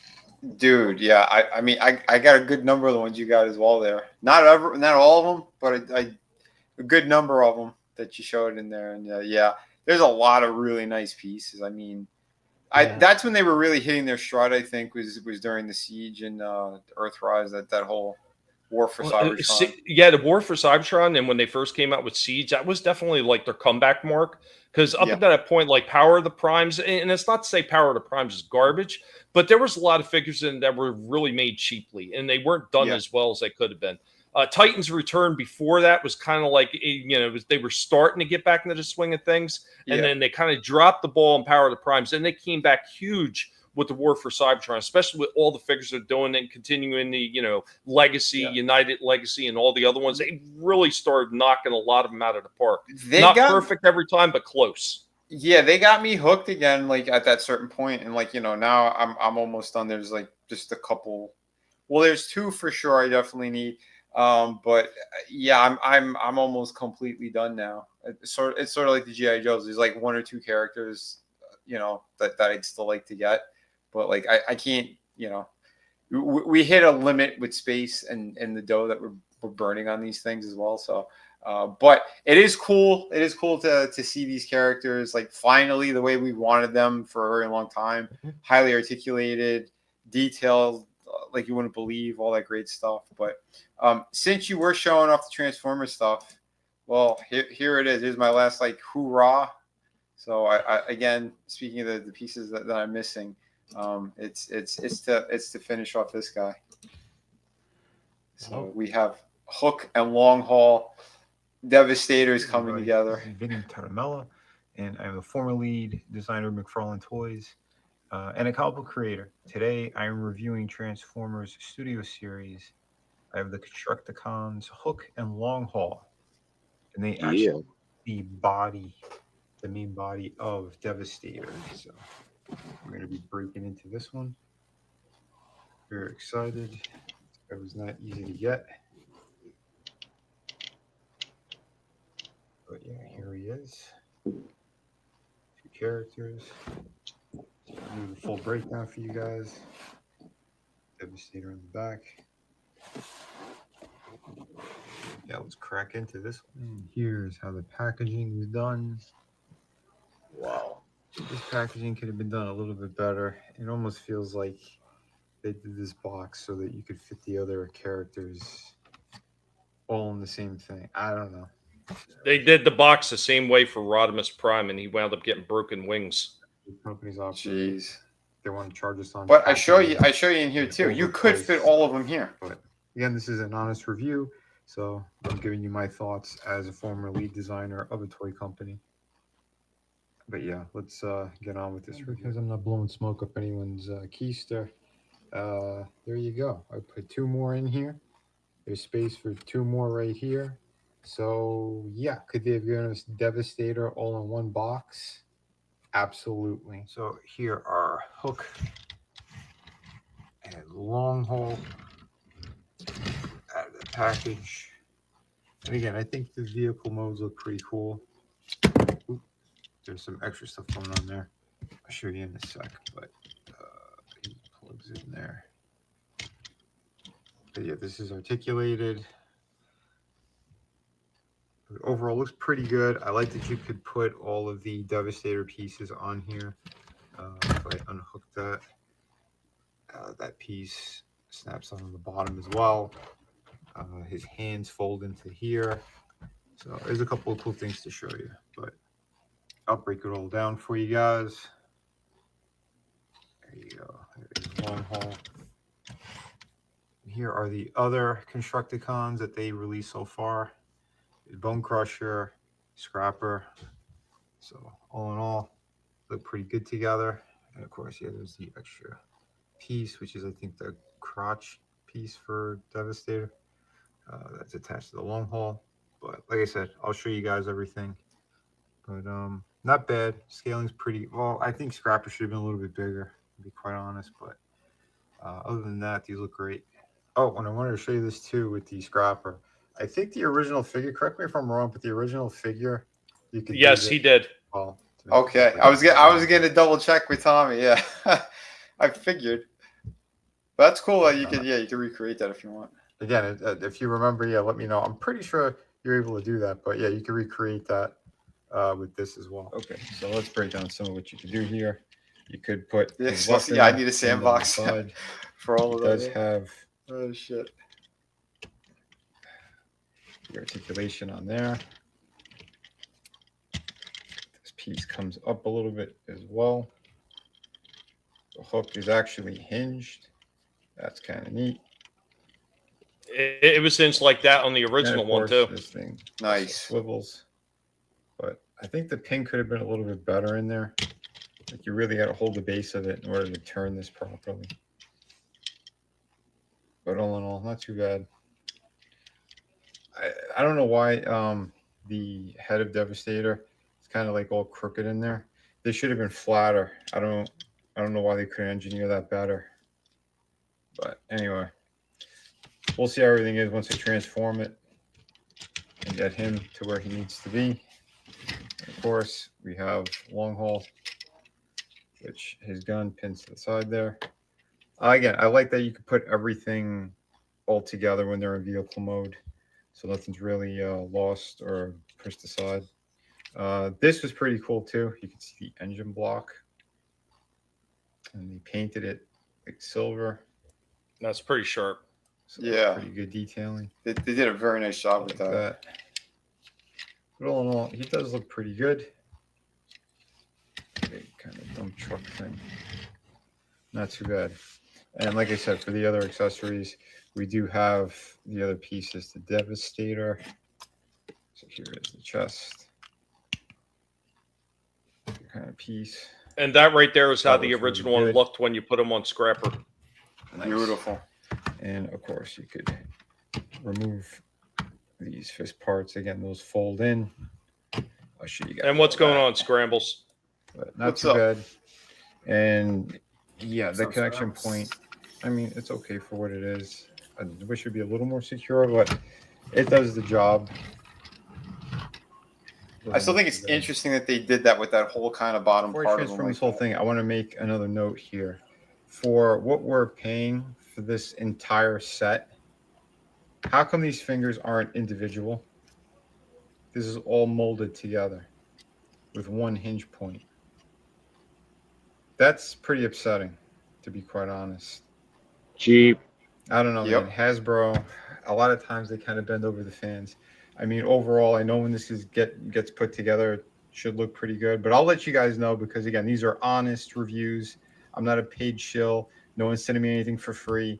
And these things are expensive. So that's why I'm doing the breakdown I'm doing for you guys. So here they are transformed. I want to show you we have 2 different transformation guides. So this one is for them, and then this one is for Devastator. So we'll be getting to that stuff. But let me show you. I like how chunky Long Haul looks. Not too bad. Yeah, I think he it was looked surprisingly nice good, transformed. that figure. Obviously, you could take this off if you want.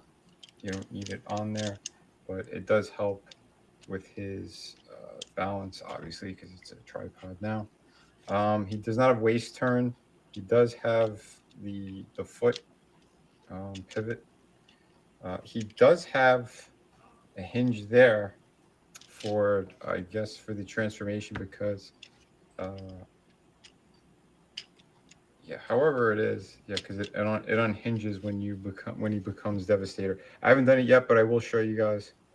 Yeah, the original one, he had a hinge in the middle of his they're waist by this. that would actually pull apart, and he would Yeah. almost turn into a U when he went on the Yeah, figure. yeah, it's something like that with him too. Yeah, because you do end up turning it and then snapping it together in order to make like the shoulders and the head. There, he's got double jointed elbows, not too bad. His head, Or not really the he's shoulder, got but, you know, the main articulation in upper there. Goes part all of the way around if you wanted to. So not too bad. Here is the big guy, Long Haul, and he sort of has like extra articulation, so that's kind of neat. If you well, depending on how you want to move this guy around, like you get extra movement out of the legs, which is fantastic. Upper half, I mean, it seems a little more limited. There is no hinge in his waist either. His head, I mean, he could kind of look down. It could turn if you want it to turn all the way around. But yeah, a little bit of limitation on the upper half. But for a bigger figure like that, I think they did a pretty nice job, again, with his articulation in his lower half. It would have been nice to have another joint, but because of how he transforms, I mean, technically they could have put one down here, to be quite honest. But again, I don't know if it's going to get in the way when you transform him into Devastator. I highly doubt it. But yeah, they could have went a little bit. They could have where the purple was. Anyway, they could I'll have show put a you guys waist once I joint. do it. And of course, if you do have Scrapper, you could put the blaster in this dude's hand, and it kind of works because he's such a big figure. Did they come with his Yeah. individual I don't know if blaster? you guys want to see Devastator. Yeah. The it was half of it's green and then the front part of it was black. Yeah. Because the original one, it was just all green. There was like 2 Constructicons that had green blasters, and Long Haul had the larger green blaster on the original set. Yeah, I think I had it in his hand before. Yeah, I think he's over here. Yeah, it's in his hand right here. But yeah, I'll jump a little bit there. And yeah, just to show you size comparisons. Actually, before we do that, I want to just show you guys how they stack up next to Megatronus. So there is your size comparison. And then we'll show you as much as I can get done for Devastator. Well, looking at the way Okay, these so I stacked put up, together- they look more in the Voyager class than Scrapper and I guess Mixmaster from what I've seen early photos, though. Yeah. Again, I think the majority of the body, they could have all been at the $25 price point. That's what I think, because Bone Crusher and Scrapper are pretty much the same size. But why is Scrapper more expensive? You know what I mean? And the same thing with Mixmaster. Mixmaster is going to be the same price as Scrapper, but yet the other arm is going to be $25. So they bend us over. 2 parts. The whole lower half was that extra piece that was on Long Haul, and this whole upper part is Long Haul. So his configuration is kind of unique, but yeah, that's what that is. There's actually 2 points where it connects back here and then in the main part for those who are curious, but you'll see on the instructions or the guide, whatever you want to call it. So here is the upper half, and this is all supposed to just kind of tab in. For those, don't forget, you need to flip open that chest piece that's in long haul. So here's his face. There's that chest piece, because that's gonna tab in.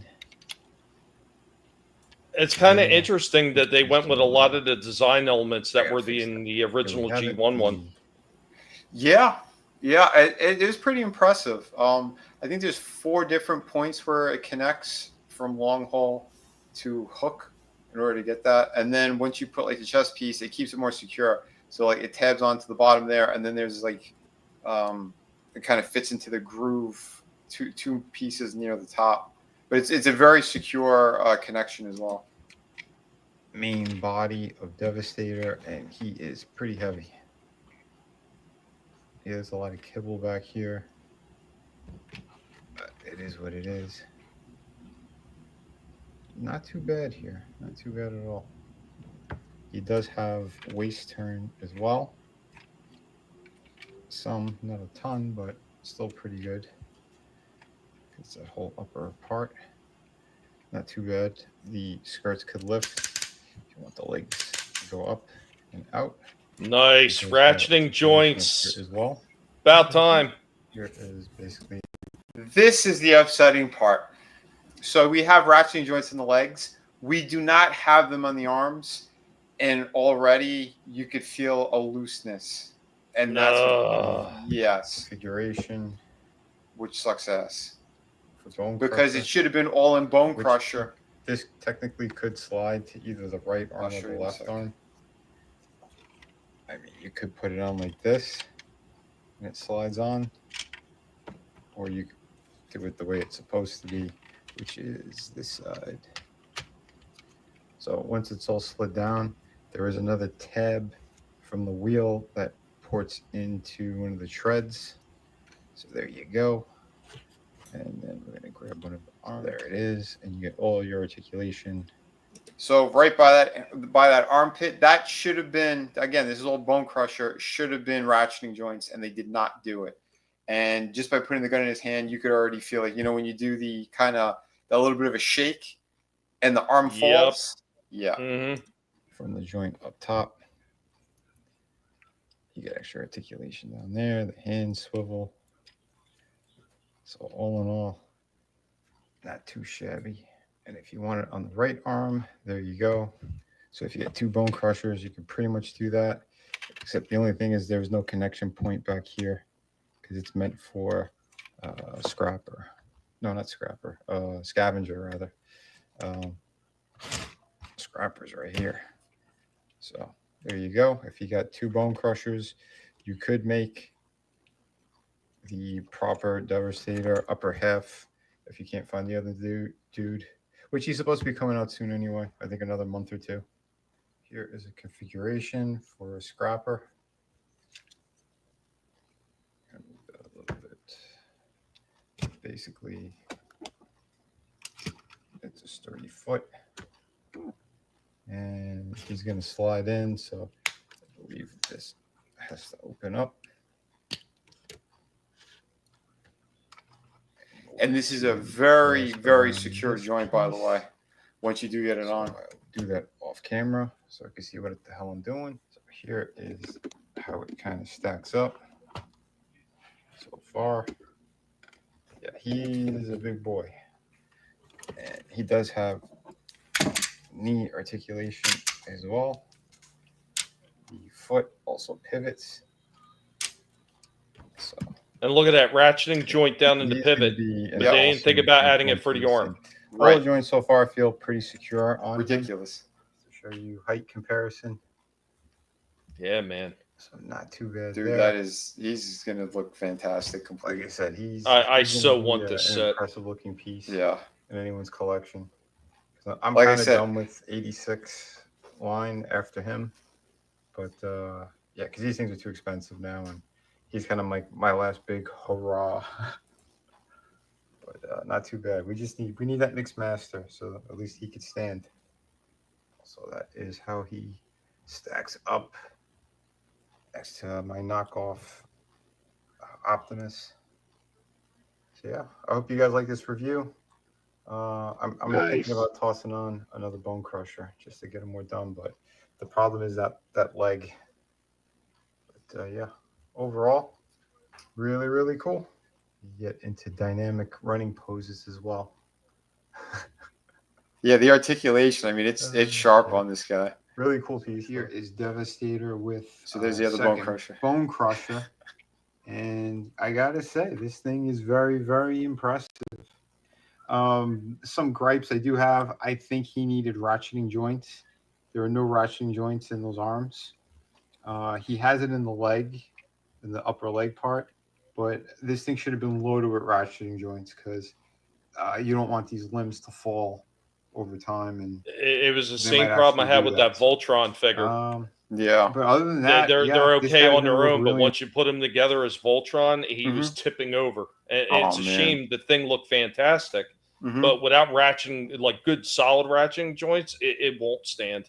Yeah, and that's the thing that sucks because so I got that extra Bone Crusher just in case Tommy can't find it. But either way, like I wanted to see what this would look like, kind of more together. But again, yeah, you can't find them. Boom, that one's yours. Like, you know, no problem there. But yeah, I'm just, he's solid. He, like, the legs are fantastic so far. Like, I don't think they're gonna screw up Mixmaster because, like you said, we got the ratcheting joint on the top, we got it on the knee, and we have it on the pivot, which is great. So I'm assuming it's going to be the same with the other lower. So we'll just say the whole lower half's going to be great, and then the upper half. He looks fucking impressive. Impressive. It's just, we got it's the Bone Crusher one limb we're missing pretty much. At the very least, you needed by the armpit. Let me get up here. Right here. No, I wonder here. if they're going to skimp out on Scavenger as well, and there's not going to be any ratcheting joints because he's at the supposedly at the $25 price point too. Yeah, he's going to be the same as Bone Crusher. I can guarantee you that right now.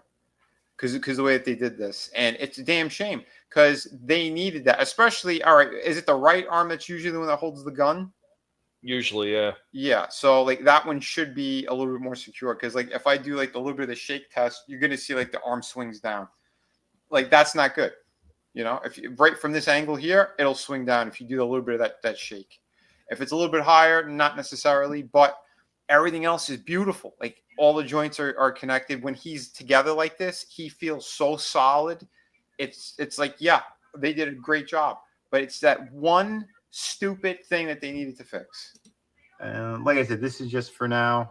In fact, this piece might be going to a friend, the right arm, rather. So, well, it's Bone Crusher. A second Bone Crusher, yeah. But it depends. Because like I said, we got one left, and I think they come out on the same day.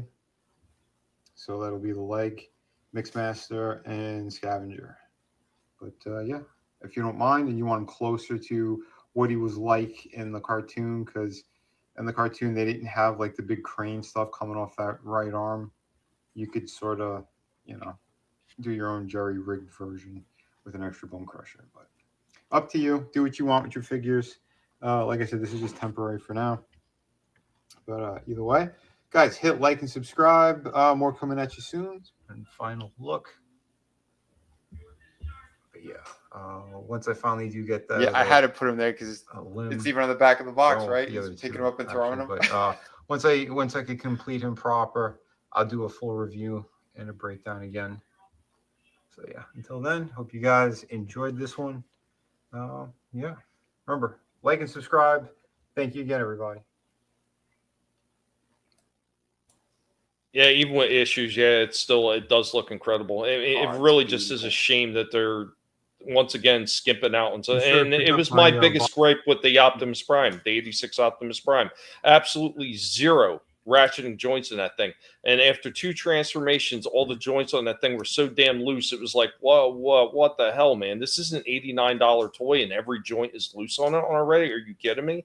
Yeah. Like, yeah, it's bullshit. There's no excuse for that. None whatsoever. Especially when they did a $55 toy with Grimlock years before, the Studio Series Leader Class Grimlock. Ratcheting joints all through that thing. Beautiful. Absolutely beautiful. They could do it. They just got lazy. And that's always been my biggest gripe with Hasbro is when they get lazy. They get complacent, they get lazy, and they don't put everything into a damn figure that the way they should. And it drives people batty. I mean, I know there's some people that are willing to accept that and everything, but You shouldn't. You should expect top quality out of them every time, especially if you're dropping that kind of money for their product. You should expect them to give you quality. Yeah, absolutely, man. Especially of what they did here. And I showed you too in the box. They could have released this guy all in one shot, to be quite honest. Nope. They did it. They did it individual so that they could milk the fans for even more. Because I'm sorry, each one of those limbs should have been the same exact price at around 20 to 25. There's no reason for the legs to be like 35 plus tax and all that. You know, I'm not sure, Soul Assassin. I'm always wary about anybody offering stuff like that because a lot of time that stuff may degrade the plastic. You don't know what that stuff's going to do sometimes. Yeah. I found if you want to tighten up joints, the best way to do it where you're not going to damage the plastic whatsoever. Unfortunately, that means 9 times out of 10 you might have to take something apart. But use clear nail polish, like the clear coat. Put a little clear coat on it. It tightens up the joint. It doesn't damage anything. And if it wears out, it wears out, and you got to reapply it. But there's no damage whatsoever to the plastic. That's been my go-to for a very long time, and it's never failed me. But I don't know. Real quick, I wanted to bring this up. Soul Assassin did say it, and while you were showing that review, I managed to pull it up. He was talking about his Sith collection. So there you go. Soul Assassin Sith collection going on there. Oh, very cool. Yeah, I have 2 of them. I don't have the one in the middle. That's the other version of Star Killer. That's cool though. Nice. Yeah, they make them look really good. Like I've seen the Vader one quite a few times. Like, damn, that looks good. But yeah, I have the Vader, but I don't know from which thing he's from. It's a Black Series one, but I forgot which one it is. Well, that's. Oh, go ahead. Band on what color is the band on the package? That I can't recall. I got him a few years back. I know there's a version where the helmet could come off too. It's Return of the Jedi. If it's a blue band, that's Empire Strikes Back. If it's like orange, that's New Hope. Okay, they're packed away in a trunk somewhere. So, but yeah, they look great. The center one is a custom. Oh, nice. Hell yeah. Sanding Kylo Ren figure. Oh, sweet. Dude. Awesome job on it, man. Yeah, Look beautiful good. work on that. Damn. All right, we're going to get into a quick commercial break, and then we'll be right back. Hope you all have fun. Remember, help us out. Help everybody on the panel. Like and subscribe, and we really do appreciate your time here. And hope you have fun looking at toys from bygone eras.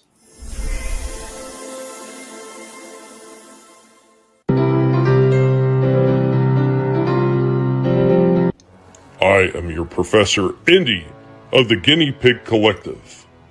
Welcome to Toys from Bygone Eras. Meet Major Matt Mason, Mattel's man in space and the bravest astronaut yet. He lives on the moon. We may all be there soon. And he gets around with a jet. Until Sergeant Storm in his red uniform, Major Matt worked all alone. Now, together, they face the dangers of space and seek to learn the unknown.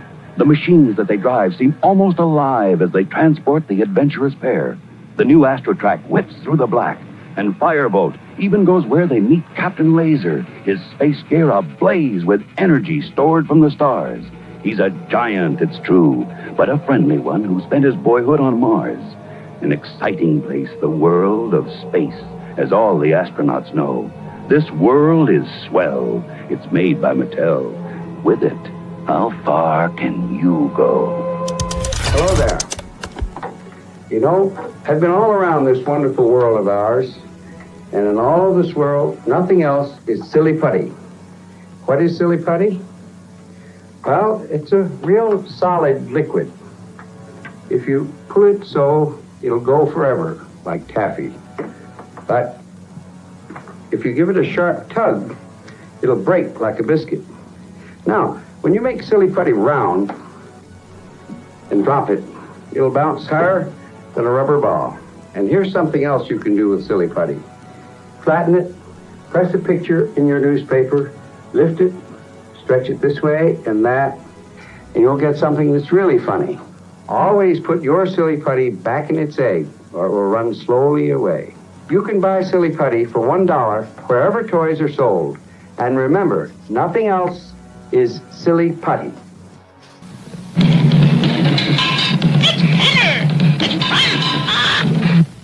Hi, I'm a special kind of record player just for kids. I'm close and play. When you close me, I play. Open me, and I stop like magic. See? There's no needle or tone arm to handle.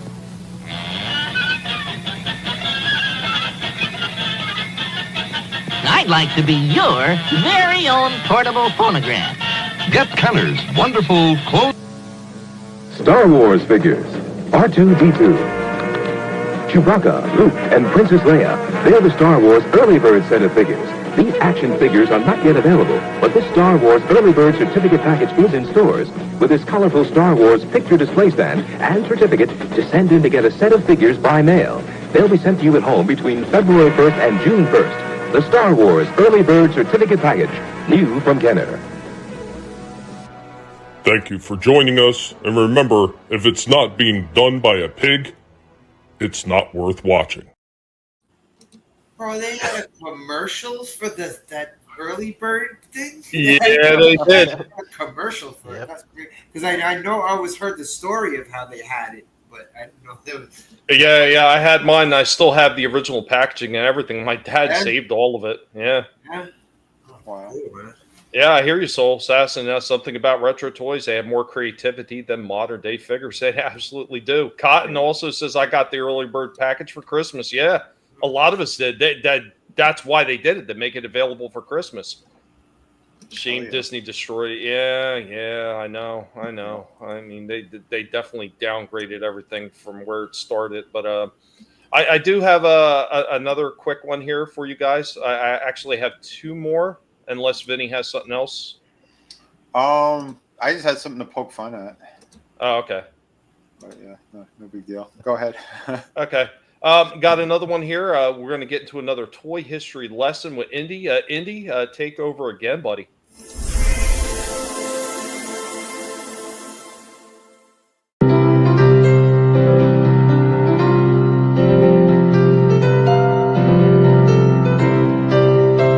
Welcome, one and all. I am your Professor, Indy, of the Guinea Pig Collective. And now, we are going to get into some toy history. On today's toy history lesson, we will be talking about a toy line from Kenner that came out in 1979. Now, I know most of us will be thinking of these catalogs and the toy line that we're already showing right here with Kenner's Star Wars. But that is not what we're going to be talking about today. We are going to be talking about Kenner's often forgotten about toy line, Butch Cassidy and the Sundance Kid, the early days. So this toy line originally consisted of only 5 figures. So you had Butch Cassidy, you had the Sundance Kid, you had Marshall LaForce, Sheriff Bledsoe, and O.C. Hanks. There was also a horse that was released later on, and then a few more, and then also a mint wagon that would be carrying goods for them to rob. Now, what differed from these figures from the Star Wars line is even though they were 3 3/4, these ones had quick draw action. So there was a little button on the back that you would push, and their hands would pull their gun out of the open holster in a quick draw action. Also, the knees had bends, but the way they designed the articulation on the back of these legs is the bottom of the legs would often pop off the figure and could easily get lost, so you may see examples with absolutely no legs on the figures. Later on, they would wind up changing the branding of this line and call it the Real West, and they would add 3 more figures, being Billy the Kid, Geronimo, and Jesse James. They would also add a Cantina playset. So yeah, they had a Western Cafe. This was nothing more than a reuse of their Star Wars Cantina. They would also take the horses that they used for this line and they would wind up reusing it for their Indiana Jones set. This is something Kenner had did quite often, doing a lot of reuses of playsets and figure accessories for other toy lines, so there would be a little bit less cost in the molding process for putting out new toy lines. Have you guys ever heard of the Butch Cassidy and Sundance Kid or Real West toy line from Kenner?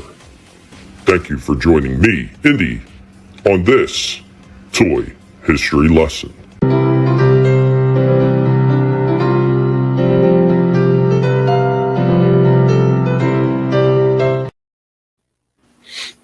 I've seen them before, but yeah, I don't remember them at all. No. I have a few still. Oh, nice. They're cool.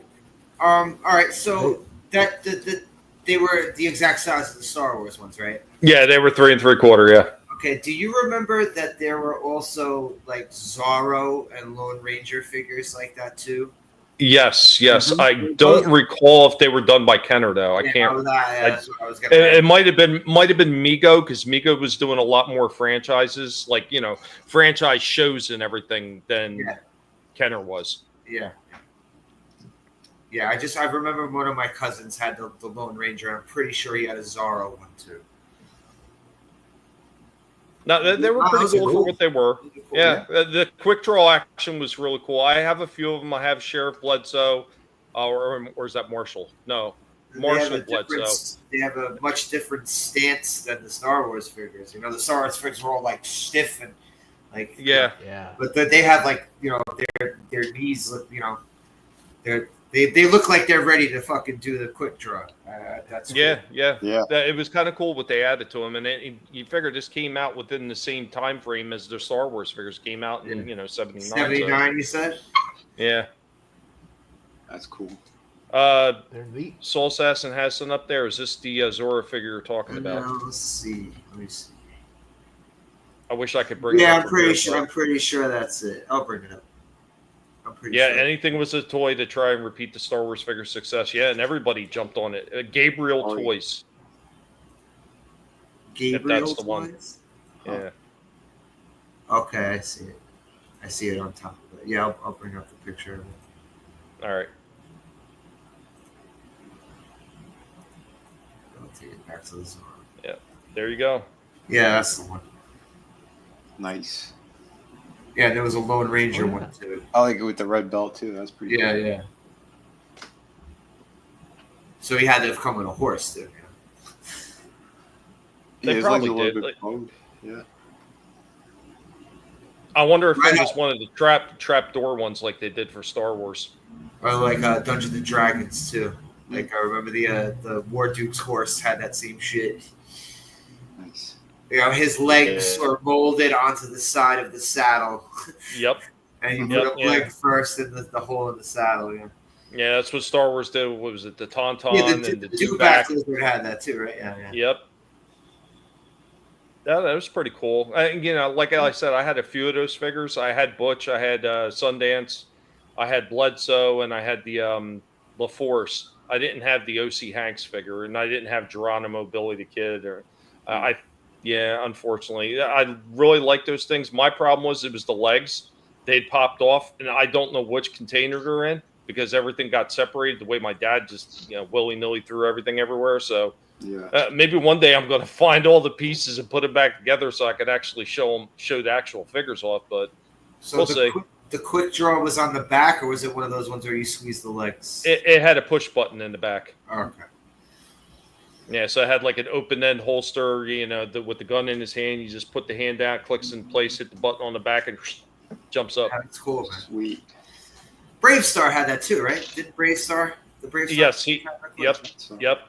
He had the button on the back. We have Brave Star and Tex Hex in the back as well.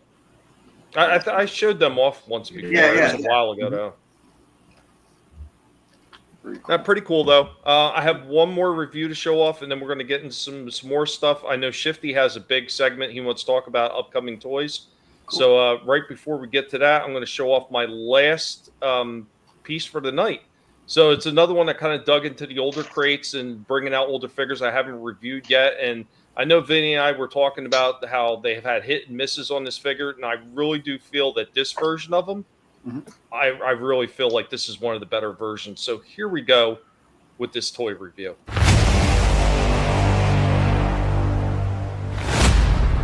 It is I, Dark Helmet, the Transformer and Sci-Fi Pig, as we are here getting ready to take a look at Wheeljack from the Kingdom War for Cybertron. Another figure that has been sitting in the back for quite a while, and it is past due time to take a look at. I saw this once when I linked my data bank to an Earth television transmission. Here we go with Wheeljack in a static pose. You will notice that the legs are kind of spread apart. They did this a lot in the early Kingdom line. They do not wind up going up real close together, and he's got that open leg look to him. Let's see how he likes my new shock blast cannon. And here we go with Wheeljack showing off some of the articulation, the bends at the elbow, the twists and turns, the knees, the rockers. Everything that you would kind of hope is on this figure is mostly there. The head doesn't get a whole lot of movement, but the rockers on the feet are pretty good. It's just a shame that you can't get those legs together very well and some hollow spots in his legs. That's a shock, all right. And here we go with Wheeljack in a kneeling position. It's not the greatest, but he does get down into a kneeling position. You will see that his shoulder cannon is there. It tastes terrible. You can take that shoulder cannon off and use it as a gun as well. Good way to dual purpose that weapon on him. You know, it sure is nice when one of my inventions actually works. Here we go with Wheeljack in his Lamborghini Attila. Yeah, that's Italian for an airline. His Attila Lamborghini mode. Not bad looking. Looks very G1 inspired. I think they did a fairly good job right there, even with the numbers on the doors and everything. You can port the weapon onto the top half. And there you go. A bit of an attack mode for his vehicle form.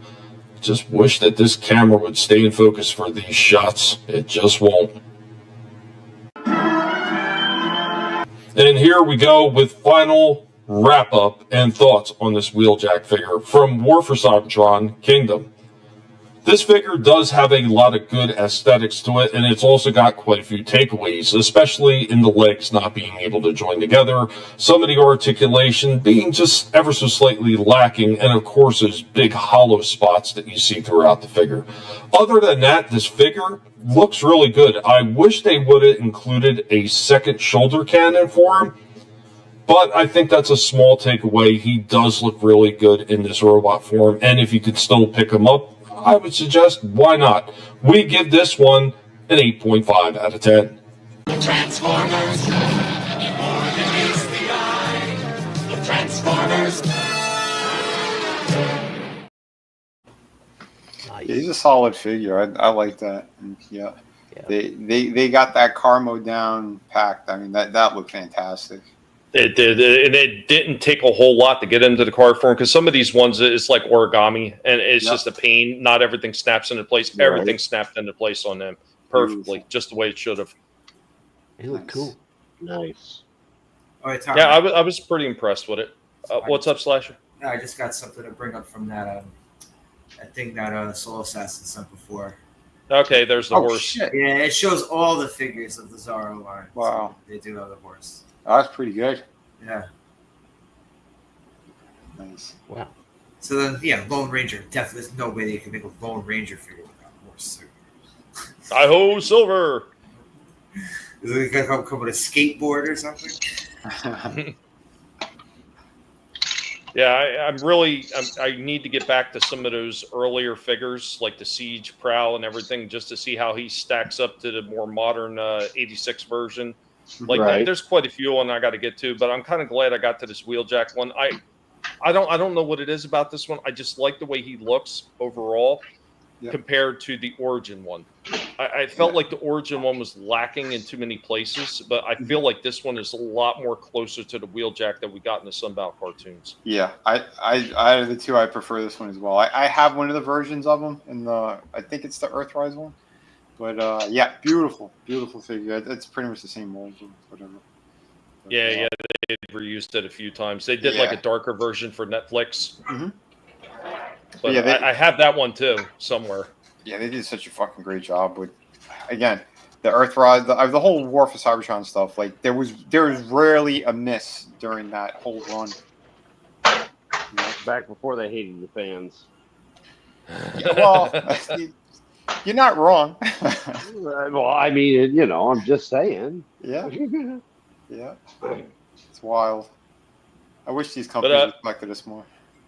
But Shifty, I'm gonna hand it over to you, buddy. I know you had some big talking points that you wanted to talk about. Yeah, so supposedly on Instagram today, somebody leaked the all the tours that's coming out for the rest of the year. Oh shit! Let me pull them images up and I thought they toss had them your shown way. all of them already. I thought they had them all already. He had a lot of surprises. I know, and kind of. Oh, he has surprises Yeah. coming up too. Yeah. Oh. Surprise! He's a good shit.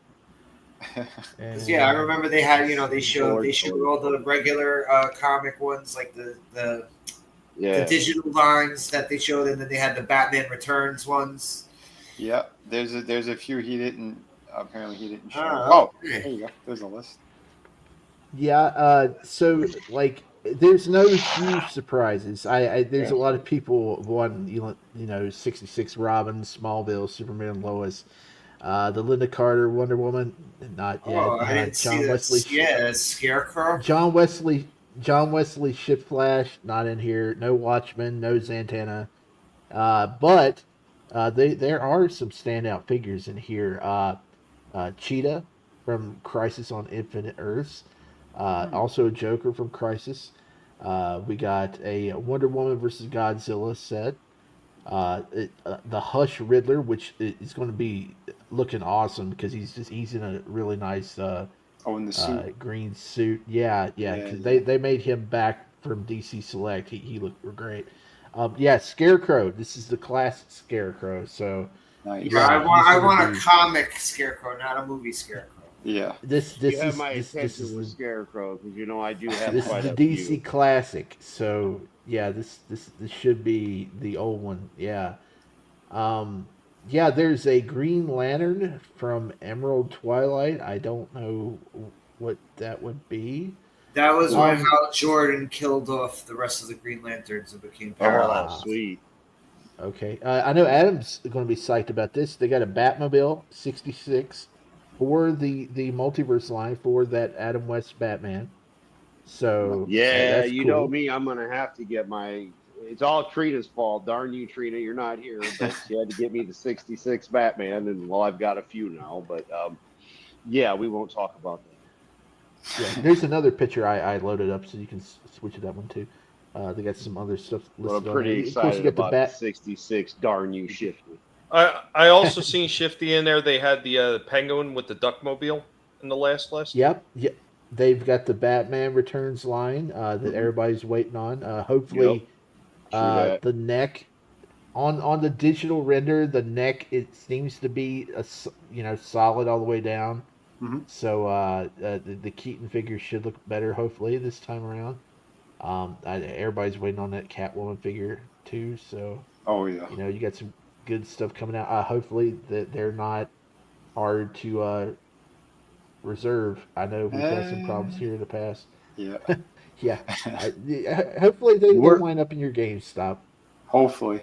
Worst case, if I gotta overpay just a scotch, though, dude. I mean, we're already overpaying now, right? So I guess it's to each their own and what you'll overpay for. Me, a proper 66. I mean, I've got a Lego proper. Hell, I bought the 66 Lego set. I mean, come on, you don't get much bigger of a fan than I. Oh, yeah. But yeah, other than everybody on the panel, 66 is the bomb, So if you're gonna make that car, you've got my attention. They've got the Lego set too. It's like $100 and some odd, and I'm just, I'm about like real close, and then but I've got other ideas to keep some bones on some skinny Italians. But yeah, it's what I'm sticking with the indie stuff, and I'm not steering away from it. But a 66, done proper. That's not going to be too, because again, they redid the Bat Cycle and it didn't look bad, but it was, I think, just a little bit of the same as the old one that they did for McFarlane. And it's like $89, $90 still to this day. So, wow. yeah, I mean, it just depends, on the items, because you can find decent price McFarlane still on the eBay. But yeah, a 66. Yeah, you son of a gun. Now they just got to put a 66 Robin so he can sit with them in the car. Look out! They got Pink Batman and Rainbow Batman, Adam. But if you bought the 66 Robin they have now, it almost would be to scale anyway, because that's a 6-inch figure. So I mean, throw that, Tommy, like the ones you had. Yeah, because he was a lot smaller than Adam West. Yeah, I mean, that was my theory. Like, if they're not gonna, like, they did make those Robin ones, and they made them in black and white, which I got to get one for my other Batman that's black and white because he's awesome. But yeah, that's my go-to idea was to do that with the Robin because I think they'll look good. Which I mean, when I do it, then when I get it done, I will definitely share because I love my 66. So Slasher, there is a one of the bigger figures coming out, like Swamp Thing size of Bane, but that's what this is. I saw Bane on the list. It says Bane. It says Bane, but it says GITD. Yeah, I don't know if idea what that stands for. Is it there like a storyline called Gotham in the Dark or something? I don't know what that would stand for. Gotham tie-dye? So, I don't know. What was it again? What was the letter? The GITD? Yeah. Get it? I don't know. Get it. I don't know what storyline that would be. Maybe it's the Bane, just the classic Bane, where he breaks Batman's back. But I thought they already did a 2-pack of him and glow in the dark. Glow in the dark. Okay. Glow in the dark. Wow. Okay. Still might be sick though, because that Scarecrow I got that's glow in the dark is pretty freaking awesome. And I mean, I like the Functified one that wasn't glow in the dark, but having that weird Scarecrow you have where it looks like a bag lady, right? Yeah. Because to me, it looks like the original one, that you would think of from the animated series as well. The character from the animated series onto what could be, because he was a skinny little. I think Iggy Pop would have been like the perfect Scarecrow. Sorry, Tommy, but that's I think that would have been awesome back in the day. He would have been in the 89 universe, in my opinion. But a Bane, you give me a glow in the dark. They even did the Arnold Mr. Freeze, and it's like $50. But like when Arnold looks awesome. I'm gonna get that son of. There's also a glow in the dark Killer Croc figure too. Yep, I like that one. So they're releasing several Batgirls according to this list. So that's cool. And like I said, Cheetah, I really want to see how that Cheetah figure looks because that should be nice. Well, if they do a proper Barbara Gordon with the black and yellow, I'm down for that. Especially 66. What's that? The purple Batgirl they're doing. Oh yeah, he they had a costume of him in the last Batman game, and he has like this huge metal codpiece. It's weird. It's the Batwing. Take it back to the Clooney days. Yeah, I don't know. But the thing on this list here is that there's you see right at the top. The second from the top. It's there's only one Superman figure coming out for the rest of the year. 0 Hour, and I'm a little bit worried about this because if you look up 0 Hour, it's just Superman with long hair, and I'm thinking it's going to be the Justice League figure that I just modified. Probably. Without cell shading. Or maybe he'll have like some tears on his fucking costume. Ooh. I don't know. I just stripped all that stuff off, and now they're going to put one out. I don't know. Maybe it's a new head sculpt. I don't know. If it's a new Superman, I'll pass anyway. Shifty's gonna get up and he's like, "Boo this man! Boo!" I'll still end up getting it. It's Superman. I'll still get it. Oh shit! I mean, if I bought Panelist on Collectible Past goes nuts when 0 Hour Superman releases and firebombs the whole store in Minecraft. Oh shit! All of a sudden, the semi trucks are missing like the Supergirl one. Hey, Shifty, Yeah. thanks for presenting that, man. That's Yeah, interesting yeah, I for mean- all the people out there looking for that kind of stuff. Yeah. But next year, I mean, it's going to get wild. I think he's probably, hopefully, got some real surprises up his sleeve for before he turns the license over. Because, I don't know. I don't know why. Like, I don't want the Danny DeVito Penguins, but I want the Penguin Commandos. I don't know why. Yeah. Penguins. On all the penguins. I just hope.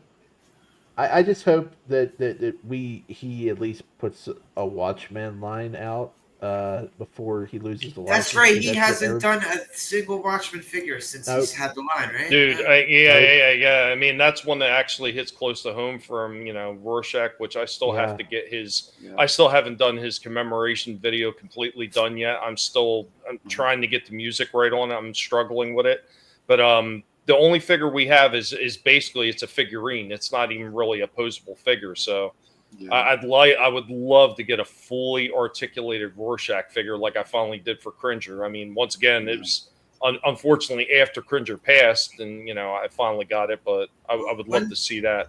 When the movie came out and they put out the figures, it was DC Direct. Yes, because I remember seeing in the comic book stores in Manhattan. I remember seeing the figures out. Yeah, some of them look really good. Yeah, they did. They did. Yeah. Well, the Rorschach one I picked up was really good, but yeah, it's got almost no movement. They were big too, right? They were like they were about 7-inch. They were 7-inch. Yeah, they were fitting this wave. But it's a shame, man. Oh, sorry. Yeah. I just can't believe in 5 years he's had the license and he hasn't put out Zatanna. I don't know. That's weird. Yeah, but we got like D-list characters and shit that nobody wanted at all. Like you put out like a fucking Clock King or some shit over Zatanna, who's actually part of like a real team and everything, and in the Batman lore in a big way. Because we also put out a sexy girl. They also put out shitty looking Doomsdays. I don't like any of the McFarlane Doomsdays. Yeah, a lot of them sucked. Well, the one in the 2-pack with Superman looks good, but he's got a ponytail. You just need to cut that off. Mm-hmm. Well, Doomsday did have a ponytail. Yeah, but it's like a really weird. He had like Hulk Hogan's hairline. Yeah, but this one's a really weird looking ponytail in that 2-pack. But I think it's like, all right, he did Christopher Reeve Superman, no Gene Hackman Luthor. Yeah. There's still no Nicholson Joker. Yep, and there's not going to be. I told you, because he asked for too much on the back end, and I know Todd, he's too cheap. He won't do it. They're not going to make a Hackman now after what happened, I don't think. And Adam West Batman, none of the... no Frank Gorshin Riddler, no Cesar Romero Joker. That's so upsetting. Julie Newmar Catwoman. Well, they did all them. They did, yeah. They just did them in that the smaller ones, yeah. Which don't get me wrong, the early ones looked great, but then they started losing the detail as the line went on. Yeah, like there's what 2 versions of Anne Hathaway Catwoman, and he's going to do the Michelle Pfeiffer Catwoman, right? Right. Yeah. So and the Anne Hathaway. I want to see a Julie Newmar. Oh, I agree, dude. I agree. The Anne Hathaway one is beautiful. Yeah, I have it her. is. Yeah. I have her, but I don't want to open her up. There's one where it's just her, but then there's the one where she comes paired with the Cycle, right? I think that was the first release of her. Yeah. The one with the Cycle. But they both look fucking awesome. Oh yeah. But I believe it's the same figure. They just they upped, I think, the quality a little bit on paint for the second release, since it was like with a platinum edition or whatever. Which again, she was like 1 per case or something for Target. She was a Target exclusive. Her and that and the Batman in that wave, the Dark Knight one. But yeah, I hate when he does that stuff. But yeah, we needed Linda Hamilton. I'm sorry, Linda Carter rather. We needed her, and that's when he said he was working on the license. He was working with her, and then that just went tits up completely. There's no mention of it whatsoever. that should be his sleeper. That should be something like you release an image or something for San Diego Comic-Con. Like that would make everybody shit their pants. Like, oh, all right, we need to grab this. But don't even release the whole figure. Just release the picture of her waist with those bikini shorts she used to wear. Everybody's going to know what it is. Oh, absolutely, absolutely. You're going to create so much hype if you do that. But we know Tord, and he's for some reason allergic to women. And you know, also like, okay, you could do Superman 2 Zod and his gang. Yeah. Since he did the Christopher Reeve. Yep. The Christopher Reeve Superman. You know what would have been a cool little, like, just a small, tiny, simple addition to that Christopher Reeve Superman as an accessory? A little fucking square with the fucking picture of them in it, like it's the fucking Phantom Zone. Yeah. That would be awesome. It comes with a little stand. You can have it right behind them. That shit would have been Would awesome. put it on a stand, put it on like one of the little gyroscope things to where it flips around. Or it could do like a lenticular, you know, where like you move it around and their faces change like they're screaming. You know? Yep. But you know, Linda Hamilton. That's one thing, but John Wesley Shipp in his 90s the 90s, Flash the outfit. 90s Flash costume. That should have been a home run because he made the Grant Gustin figure. He could have easily signed him up and did that. And, man! But if they ever do that though, you know what they should do? They should make the suit out of the same material as Moss Man because it was like velvet. That suit was like velvet, so make it like kind of velvety. But he would never do that. He would not do the flocking on that. I could tell you that right now. He would not do that. But it's still Mattel might. Yeah, there's a chance that they could. But I'll tell you right now, that was a no-brainer. Instead of doing just 66 Batman, it should have been the TV wave or the TV line. Make them your multiverse size, joints all over the place, and you do all the TV versions of all the DC characters. That would have been like minting money yourself. You know what? Here's another one, Vinny. On top of it, I'm sorry, Shifty. Go ahead. The original serials. Imagine if they made figures of the original serials. I'm sure people would snag those things out just because history of Batman. The first time he appeared in film, or even Green Lantern, or I'm not Green Lantern. Damn it, Green Hornet when he appeared in serials. Yeah, figures like that. I'm sure that they would sell like hotcakes, just like the Fleischer one did. Yeah. Oh, and excuse me. Speaking of which, Green Hornet, that's all they were in the 66 show. How come he never made them? Yeah, I don't know. But it's insane that because DC didn't own the Green Hornet. That's why. Yeah, it was insane. On the show. They should. So. Yeah, I know, but I don't know. I have no idea who has the rights to the Green Hornet. Yeah. They never touched the CW shows. Did they ever? Grant Gustin is Flash. They made that one figure. They never made. I don't know if it's because all the actors wouldn't sign a deal or Todd's too cheap because you could have had Green Arrow, you could have had a Supergirl, you could. Did they do what's his face from Shazam? Figures. Yeah. Oh yeah. No. What? Shazam? Yeah. They Zachary Levi, right? Yeah, I have the Zachary Levi one. I have one of them from the second movie. That one was a really good one. I got that. Yeah. It's a shame though. The cape was it's all plastic instead of soft goods. That's the only issue with that figure. But otherwise, it's really nice. I really hope when Mattel takes the line, because the likenesses of their wrestling figures are so good that they just go crazy with the licenses for the shows and the movies, and we finally get the CW characters in figure form. Like I really wanted some Superman and Lois figures, at least Superman and Bizarro. Didn't get them. I thought we would have, but hopefully Mattel picks up where Todd dropped the ball or Tord.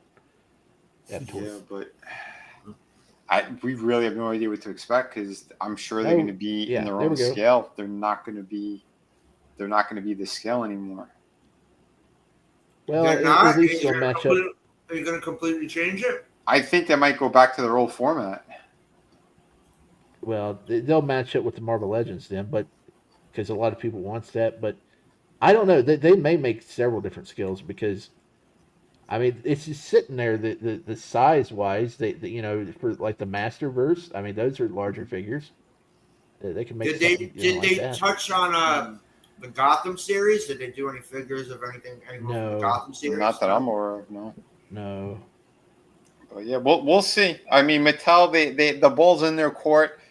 They could produce some really good stuff, or they could end up producing shit. And I don't know what they're gonna do, because a lot of the collectors, when they first had their DC line, like, those people collected in a massive way regarding those things. They didn't make as many, but there was a huge amount of them that ended up coming out. So if they're going to continue something like that, they're going to have to change it up. In my personal opinion, you're going to have to change it up, because the competition out there and all the collectors now, and look what Todd has done, is a massive following for that scale and those type of figures. I dig the scale on these yeah. Well, you know, here you go right here, and Shifty kind of mentioned it a little bit, and this is something Mattel is known for, doing figures in different sizes. So, like he mentioned with the He-Man figures with the Masters Universe, so you got the origin size figures, and then you got the Masterverse figures. Right. Then they've also done stuff with other lines like that, where they've had multiple different scales of figures that they put out. They've done it with the wrestling figures as well. I mean, so I think that there is a very good possibility you may see multiple waves of figures come out in different scale sizes. The other company that was doing that is the same one that acquired BattleBots, is Spin Master, and they put out multiple lines of figures in different sizes. So they got as small as like the 3-inch, 3 3/4-inch figures, and they go all the way up to like the 12-inch figures. So I think they have 6 or 7, and they got 12-inch figures. So I'll tell you right now, because I work with people from Mattel in the past. They will not do like multiple sizes. Like if it's like just an inch or two off, they won't do that. What they would do is they'll pick their main line. So it's either going to be 6 or 7-inch scale. And then the only other sizes they'll do is either way larger or way smaller. And if they do them like that, it's going to be more geared towards kids. So if we're talking about the main line of figures, they're going to have to pick a size that's going to be universal. Once again, you go back to their Masters, Master Universe figures. So the origin figures are sitting right around 5 inches tall. And the bigger ones are what, 7-inch? Well, I'll tell you the difference with that stuff. So yeah, you have something that's about 2-inch difference, but you have the He-Man line that was, again, the origin line. They did it as like a retro throwback to that specific size of figures from what we collected in the 80s, because the bodies were exactly the same, except we got more articulation out of them. So that was more of like, again, that retro style of what they wanted. And then you had the new wave, which was the new Eternia, their Masterverse stuff. So that's what I'm talking about. I don't see them doing that with DC. Like, will they make something that's like the He-Man bodies for the DC characters? Absolutely. I think that's a given. That's the one thing you'll see that'll be maybe like 2-inch size difference. But they're not going to compete with themselves with a 6 and 7-inch scale to appease fans. They will not do that. But Vinny, they also make several different lines for the WWE. They make the Superstars lines, which are basically He-Man figures, and then they make like little bendy figures and stuff. So I mean, you know.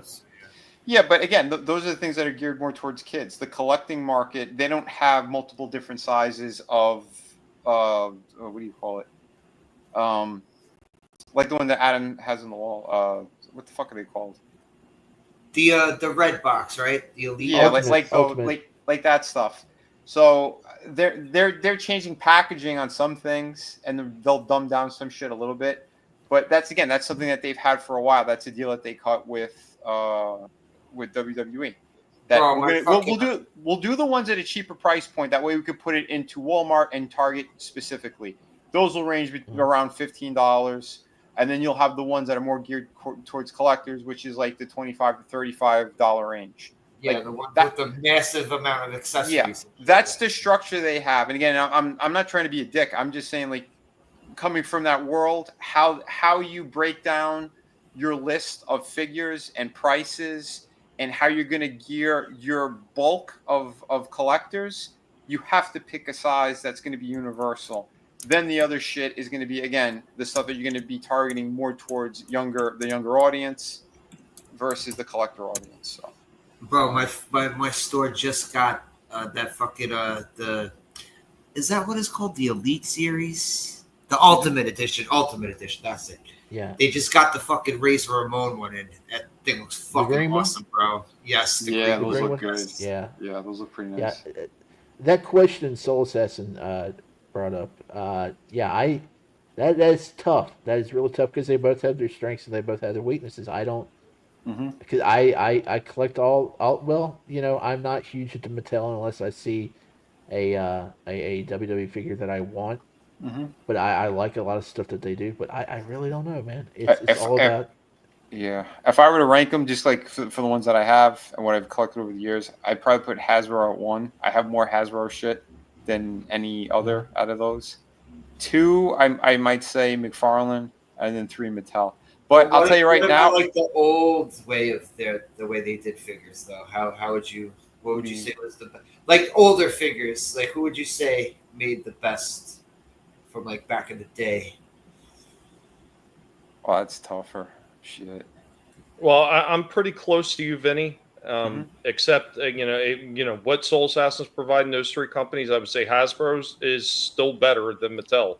And Mattel is right there though, because Mattel does a lot of good shit. Like, and you go back to that Masterverse line again. Yeah, just amazing. And even the Origins line is like it's very well done, taking classic toys and giving them a little update and polish. Even though they've had a few fails on some of them, overall, amazing work that they've done. So I would say it was Hasbro, Mattel, and McFarlane, just as listed. Because McFarlane, everyone I've gotten, with the exception of a handful, they've been stinkers, and it's why I won't buy McFarlane figures anymore. They're so cheaply made, they fall apart, or they're just lacking in all the joints or paint applications that they should have. Like Shifty saying, he's got to strip paint out of it to get the figure that he wants. I'm not sitting there buying a figure for $25 or more and stripping paint off of it just because they don't want to do it. Now, if I get it on the dirt cheap at Ollie's or something, okay, maybe. But as far as McFarlane toys, I steer clear of his stuff. Yeah, I won't touch it. I hear you. I really love they're the way Mattel does the wrestling figures these days. Fucking awesome, bro. Like even like the scrubbiest fucking wrestlers, like the most their figures look awesome. They always put their fucking best into those figures. I tell you, I'm not a fan of how they do the knee pads because it kind of hinders the articulation. They got these stiff. Yeah, the rubber knee pads. Yeah. I don't like that. I wish they would try to figure out cloth. Well, not cloth, but maybe have just like a narrow strip in the back, not just have it all the way around.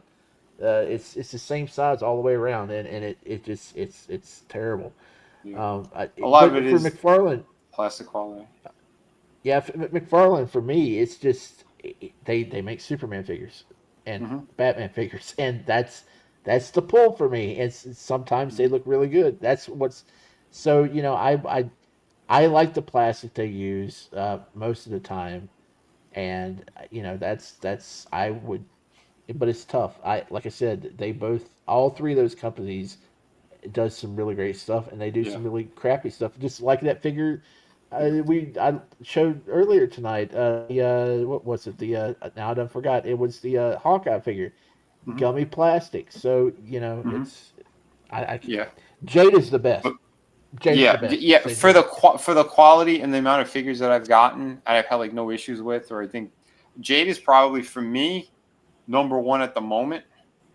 And it's not just quality though; it's quality and affordability. I think that's a huge selling factor for a lot of people, especially if they're on budgets. Oh, for sure. Like I said, the stuff that I gotten so far, and it's not just the Street Fighters. I picked up Mega Man.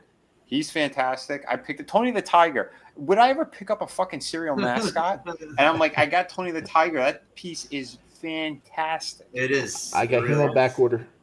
I have him on back order right now. That's what I'm talking about. So like a company came out of nowhere and they're hitting home runs. I can't wait for their Invincible line because I'm sure it's going to be jaw dropping as well. I think they're gonna show something at San Diego Comic-Con regarding that. But I'm looking forward to it. That's one of my favorite companies right now to date. Well, here, I got another one for you, Vinny. One I haven't brought up in a long time. Remember Godzilla, that big RC piece that I had that Jada did? Oh yeah. Absolutely killer, everything they put into that thing. Like everything Beautiful. works on it the way you would expect. It moves and everything like that. It's got the sound effects. They knocked that out of the park. And from what I understand, not a company is known for doing RC units, but they killed it. Oh yeah. Yeah, the people that they have behind there, they're passionate about what they're doing and they care about the product. And that's what you want. And these are the companies you could see when they're cutting corners. And the problem is, Todd, he outsources to China all the time now. When I worked for him, I thought the quality was better regarding the sculpts and certain things. It still had its issues. Like for me, I couldn't put Mattel at number 2 because I don't have a lot of Mattel stuff, to be honest. All I really have is the a handful of the He-Man Revelation figures that were more accurate to the original designs, and the new Eternia, which is again closer to the original. I want the original He-Man figures at 6-inch scale or whatever. The Green Razor Ramon figure. Yeah, like see that's look. So look at his arms. They gave him the butterfly joints. They normally don't do that with their figures, and they're starting to put more of that into their because that's the thing. They're competing out. Look at the ball joint by the diaphragm. It's still not cut properly, but it's still better than that stupid U hinge or the T hinge. They're doing better, and that's what you want. I like the fucking face on this man. Shit's awesome. Yeah, they're doing a better job with that stuff. And this is the first one I'm seeing with elbow pads. I never really see any of these wrestling figures that have elbow pads. Mm-hmm. Oh yeah, they've had them. They've had them. I just don't see too many of them. I know they do have them. They just and unlike that Wolverine that Shifty was talking about in a prior episode, he's got all his hair painted on. Yep. Yeah, the arm hair on that Wolverine is not painted at all. And yeah, that's also like they kept the fucking they put the stomach and chest hair on just like he fucking was. It's awesome. Yeah, but that's just a decal or whatever they put on. Oh, it is. Paint app. It's not painted. Yeah, it's not. Well, it's painted, but it's not sculpted on the body. Yeah. The Rusev figure I have has the same way. Yeah. Rusev figure and the Bruno Sammartino figure I have. Yeah, it's like you took a stick of butter and you threw it in a barbershop floor. But it's $40. I don't know if I want to shell out $40 to this guy. No, well, it should be 32. Oh well, in my comic store, it's $40. Yeah. There's a line that's coming out. I don't think it's the next Legends line that's at Target after the ones that they're clearancing out now. I think it's the one after. It's going to be the Click. It's going to be HBK, Razor, Diesel, and Triple H. X-Pac? No X-Pac? I don't think so. They're like, fuck you, X-Pac. But there is a 1, 2, 3 kid figure out now if you can find them. I haven't been able to find them yet. Well, I thought they probably have quite a few of him out. Like they probably have an X-Pac, a 1, 2, 3 kid, and a fucking 6. They got a Rosie figure out. I'm pretty sure they have 1, 2, 3 kid. Well, I mean, there's one out now that you can buy out now if you can find them. Because the Monday Night Wars figures they have and shit. Yeah. Like I saw the Ken Shamrock one. That one looks dope. I want to get that one. Nice. But every time I see a Bret Hart figure, I'm like, what the fuck did you do to this guy's head? Yeah, I've seen a couple, and I was not impressed with them. It's like, no, this is Tommy Wiseau on steroids. Oh my god, dude. Yeah. No, go ahead. Go ahead. The WrestleMania one that's out now, if you can find them with that one specific suit that he wore at WrestleMania 5, that has a pretty decent head sculpt, but the hair is just way too long. That's what I'm saying. If they don't fuck up the face, they fuck up the hair. I've seen Undertaker figures the same way. Mm-hmm. Yeah, that's fucking crazy. I was gonna say, yeah, there was something. Speaking of fucked up faces, well, I gotta pull it back up. I closed it before. This one had me laughing my ass off. Sorry, I'm going to be throwing some shade at someone, so you guys could probably guess who. Yeah, I'm going to drop it a bit. But I want to see this. Yeah, you want to see it? Okay, the hot toy corn sweat, right? Yeah, you want to see Shooter McGavin as Superman? There he is. Yeah. Shooter McGavin. I will give them credit though. That suit, it looks so much better than the McFarlane one because it's bright blue. That doesn't actually look like the suit in the movie though, but that's the bright blue's nice. Rolling the eyeballs. Great. What was rolling eyeballs for? What? Oh, he could yeah, just move his eyes. Yeah. You That's take a weird. piece. You take a piece off of the head, and you could make his eyes go left, right, up, down. Well, okay, that seems it's a little hot bit toys. unnecessary. Yeah, it's hot toys. It doesn't look like corn sweat. No, it does. No, this is David Ball Sweat. But yeah, again, I'm not a fan of the design, but the colors are great. You are correct on that. The fucking colors are beautiful on this. Yeah, I hate that design. This design is just awful in every way. That makes me want to get another one of my McFarlane and paint it that color because that's a way better color scheme. Yeah, I agree. But yeah, I was going to say, I've seen at Target real quick that they have a standalone crypto toy that's got like some kind of spin action or something like that on it. I was like, what the hell is that? Is it the broken ear that spins? What spins on him is waste. I don't remember. I just looked at it in passing and I was like, no, I'm not even going to waste my time. And I just kept moving right over to the Mattel and Hasbro section. I hear you. Dude, the dinosaur is fantastic. The T-Rex is amazing. I think my brother wanted it, to be honest. Dude, I saw a side-by-side photo. He looks exactly like a slightly younger Shooter McGavin. Yeah. Yeah, it's fucking hilarious. All right, guys. Brother. Have a good one, man. Yeah, I'm playing a game later if you guys want to chill out. Just let me know. I'll throw you guys the link. Yeah, maybe. But yeah, man. Your shows has been funny as hell here lately with everybody you've been bringing on. So good deal there. Yeah, I'll throw you the link if you want to chill. I found a good version of Robotron where I actually could press the button and fire, as opposed to that fucking Atari 5200 version. The 7800 version works, so that's what I'm going to be playing. Excellent. But yeah, have a good one, guys. Yeah, man. Later, bro. Later. Take care, buddy. Forth.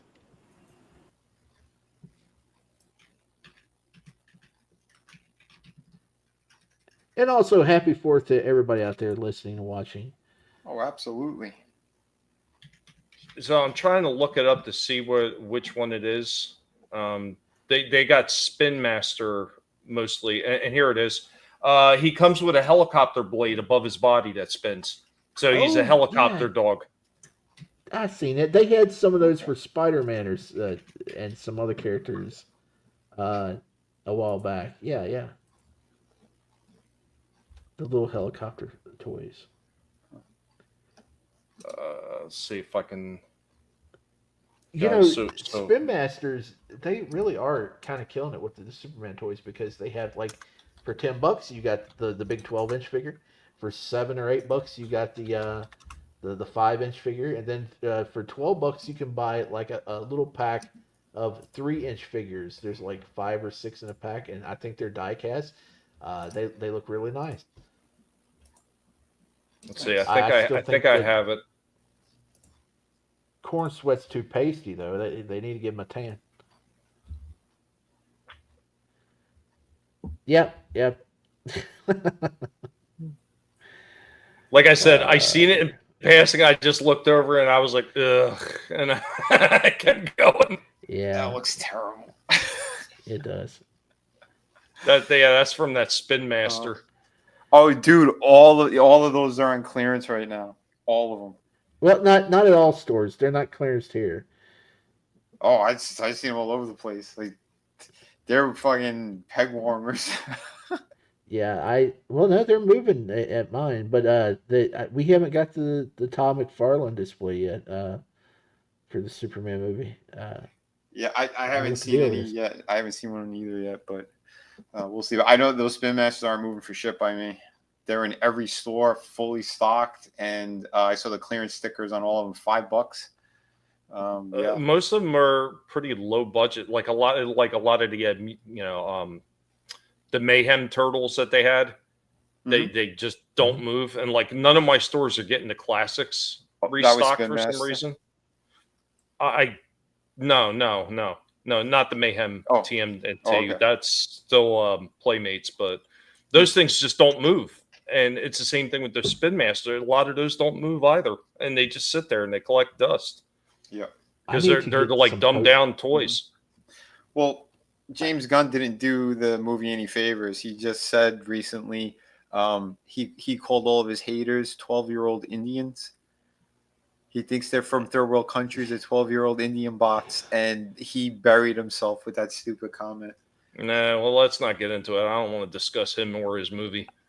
Yeah, I hear you. I'm just saying how stupid they are. Well, this is another reason why it's just leading into like toy sales being down. Because you don't do that. Sorry, you're supposed to be the face of a company. I need to get some Post-it notes and write down some messages and just stick them on certain toy lines in my Walmart. Like the Street Fighter, the Streets of Rage figures that's been sitting there for 4 years that they've never got Wave 2 in. I'll be like, hey, there's a Wave 2. It's been out for a year and a half. What's the deal? I just stick them there and see if they get anything in. I don't know. Right? I just saw something awesome on X. Here's a retro 1989 Superman. Look at that with the kryptonite ring. Oh, nice. Yeah, I don't think he did a very good job when he was re-releasing those. And what's going on, Curtis? Man, always good to see you, man. What's up, man? Yo, dude. Yeah, there's something about these old ones that had such a charm to them.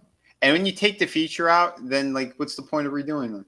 Exactly. That's exactly what I said when they started re-releasing them. I was just like, I was so disappointed by that because we still have some of our old ones and some of the action features still work on them even after all these damn years. That's amazing. And to say, hey, I'm going to pick up where the line left off and give you the figures that you never had before, and then just start by releasing Wonder Woman, Superman, Batman, and all the ones we've got in the original line. Boy, that's just a far cry from what you promised.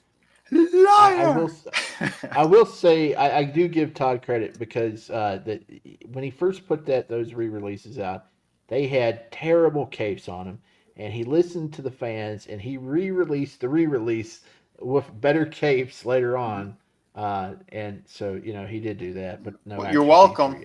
You're welcome. I made a huge stink about that earlier on.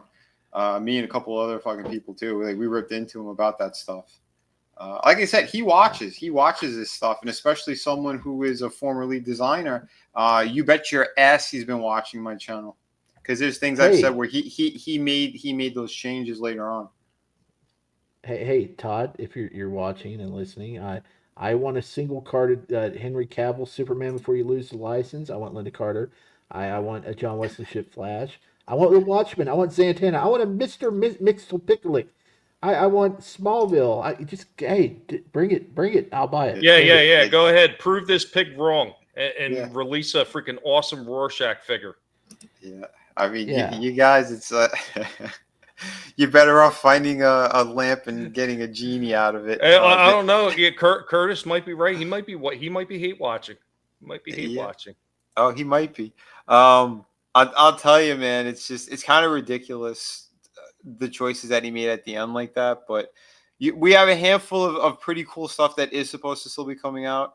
Hopefully that they could do what we wanted out of them. I mean, that's the one thing you might be able to still have a little bit of push on, but he's not making new ones. You might get one or two figures that we haven't seen yet on the list as a surprise. Like I said, something like a Linda Carter, if they were able to hammer out a deal. Because it takes between 7 to 9 months in order to make a figure. We're going from concept stage through actually having the figure in hand. They might have been able to speed it up a little bit by maybe 6 months-ish. But still, the tooling in China, the paint applications, all that stuff. There's still a lot that goes into it. And that's why it takes so long for these figures to be released.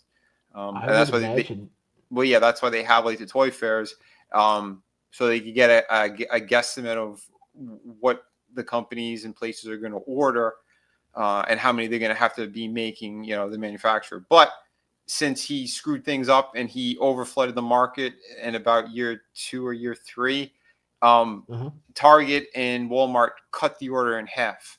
So that's why he started making less figures, and a lot of them that we've been looking for, they're harder to get, and you got to go on eBay, and you're paying between $50 to $80 or whatever, depending on a character. And then the ones that we really, really wanted, like the classic Wonder Woman comic book version, because he doesn't believe in the female figures selling as well, he short orders those even more. So that's why those things become even more in demand. So it sucks, but that's how he operates. Yeah, I don't know that new Wonder Woman figure. It's kind of ugly, but I wasn't referring to that one. I was referring to the to the comic book one that's in the collector's box. Oh, the one that came out like a year and a half ago. The comic book version. Yeah, $100 now. Yeah, there you go. Well, any of the female figures that people wanted and he short ordered, it's the case across the board. Even the, what do you call it, the Syndicate one? She came with a piece of the Starro. She had the black. That's another figure. That's like impossible to find now. She's going for an arm and a leg. I think she's going for around $100 as well.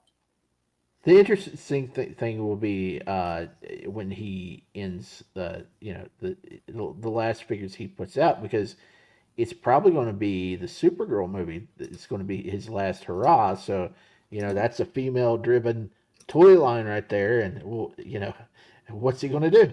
He's forced into actually making female figures for that. So, well, I think that's probably going to be in the second wave of the Superman movie figures, to be honest.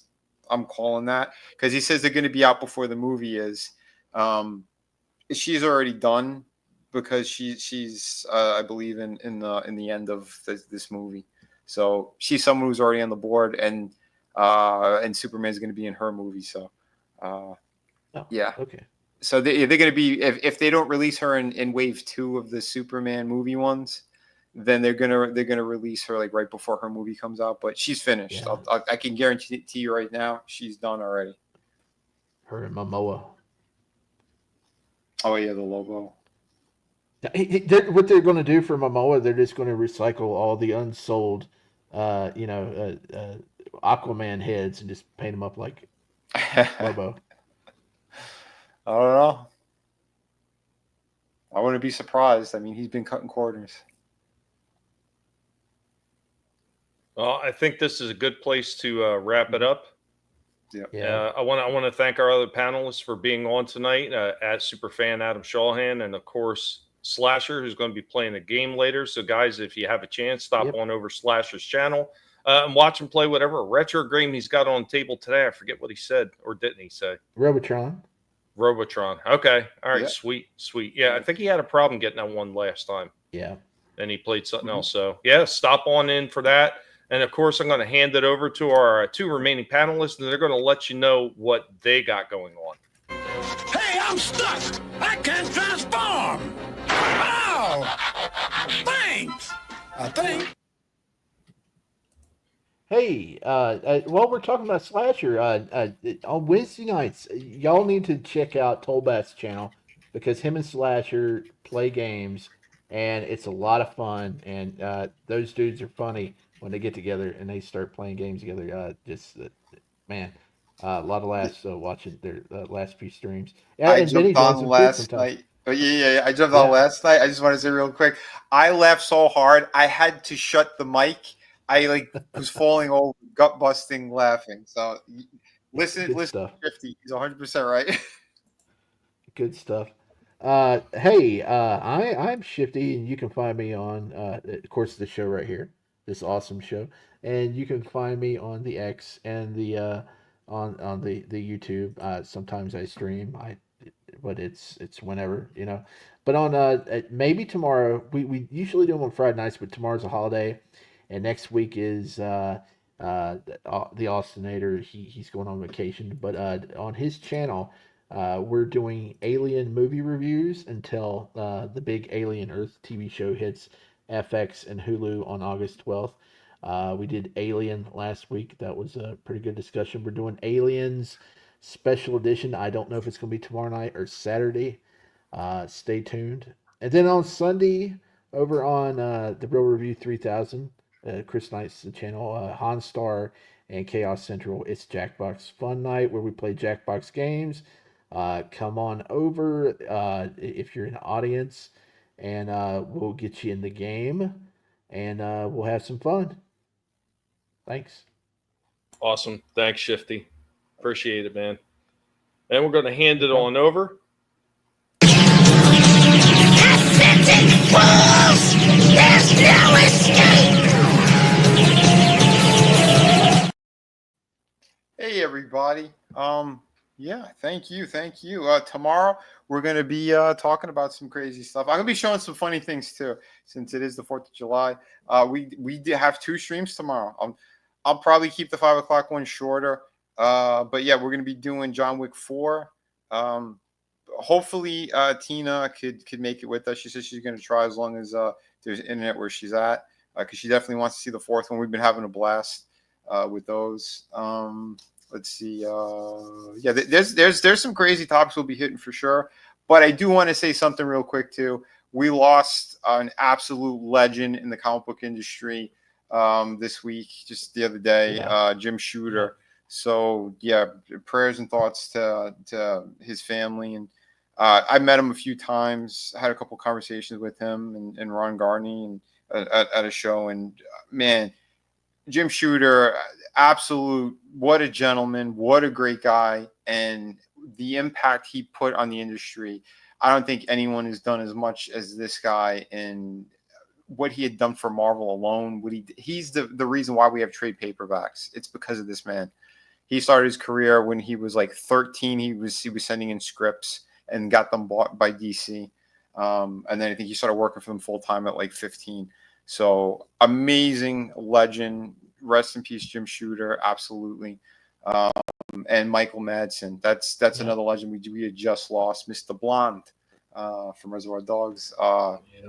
Incredible actor. Another guy who was just absolutely awesome. If one of those guys is just, when you see him on screen, is like, that guy's just cool. You know it. And yeah, everything he's done is incredible. And his sister put out a really heartfelt kind of tribute to him, which she wrote about him, which was amazing. We'll probably talk about that tomorrow too. But yeah, I just wanted to say, rest in peace to those 2 guys. Absolutely amazing legends in their fields. But like I said, tomorrow we're going to be we got the 2 streams going again. So yeah, Slasher's going to be joining us. Hopefully Adam's going to be there as well, and Tina. I haven't talked to Chris yet, but he should be. I think I don't know if he has any plans, but yeah, we want to do John Wick 4. It's the last one, and as long as the majority of our crew could be there, we'll be watching that at 8. But I'd come in and hate watch with you, but you know how I get with movies I don't like. I know you'd be like, I hate it, and even though you haven't seen that one, and then while you're watching, you'd be like, holy shit, I really love it, and then you're gonna say you hate it even more. So I know how Tommy is, but yeah. But anyway, 5 o'clock though, we'll be talking about some crazy shit and showing some really funny things. There's a couple of AI video things which. I'm not even going to give you a hint. It's just going to be hilarious. So tune in tomorrow to check those out. Thank you, everyone. Awesome. Thanks, Vinny.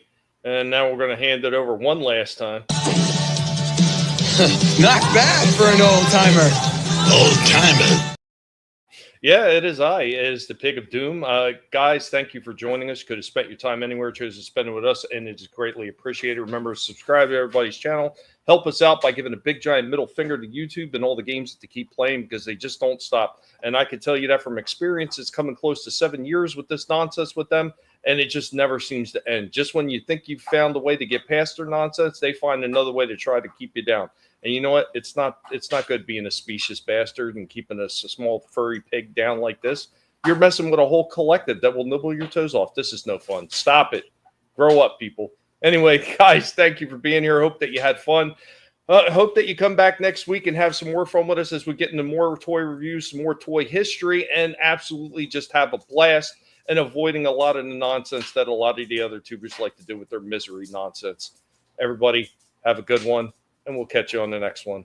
Later, y'all. Peace.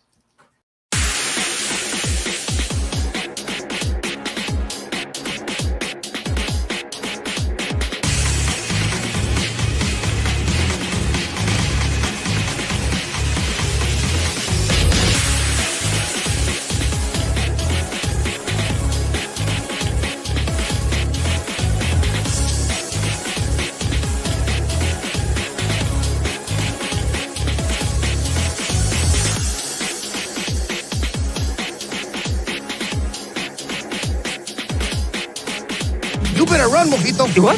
I thought you said don't move. That was before. Now, you run. Adios, amigo.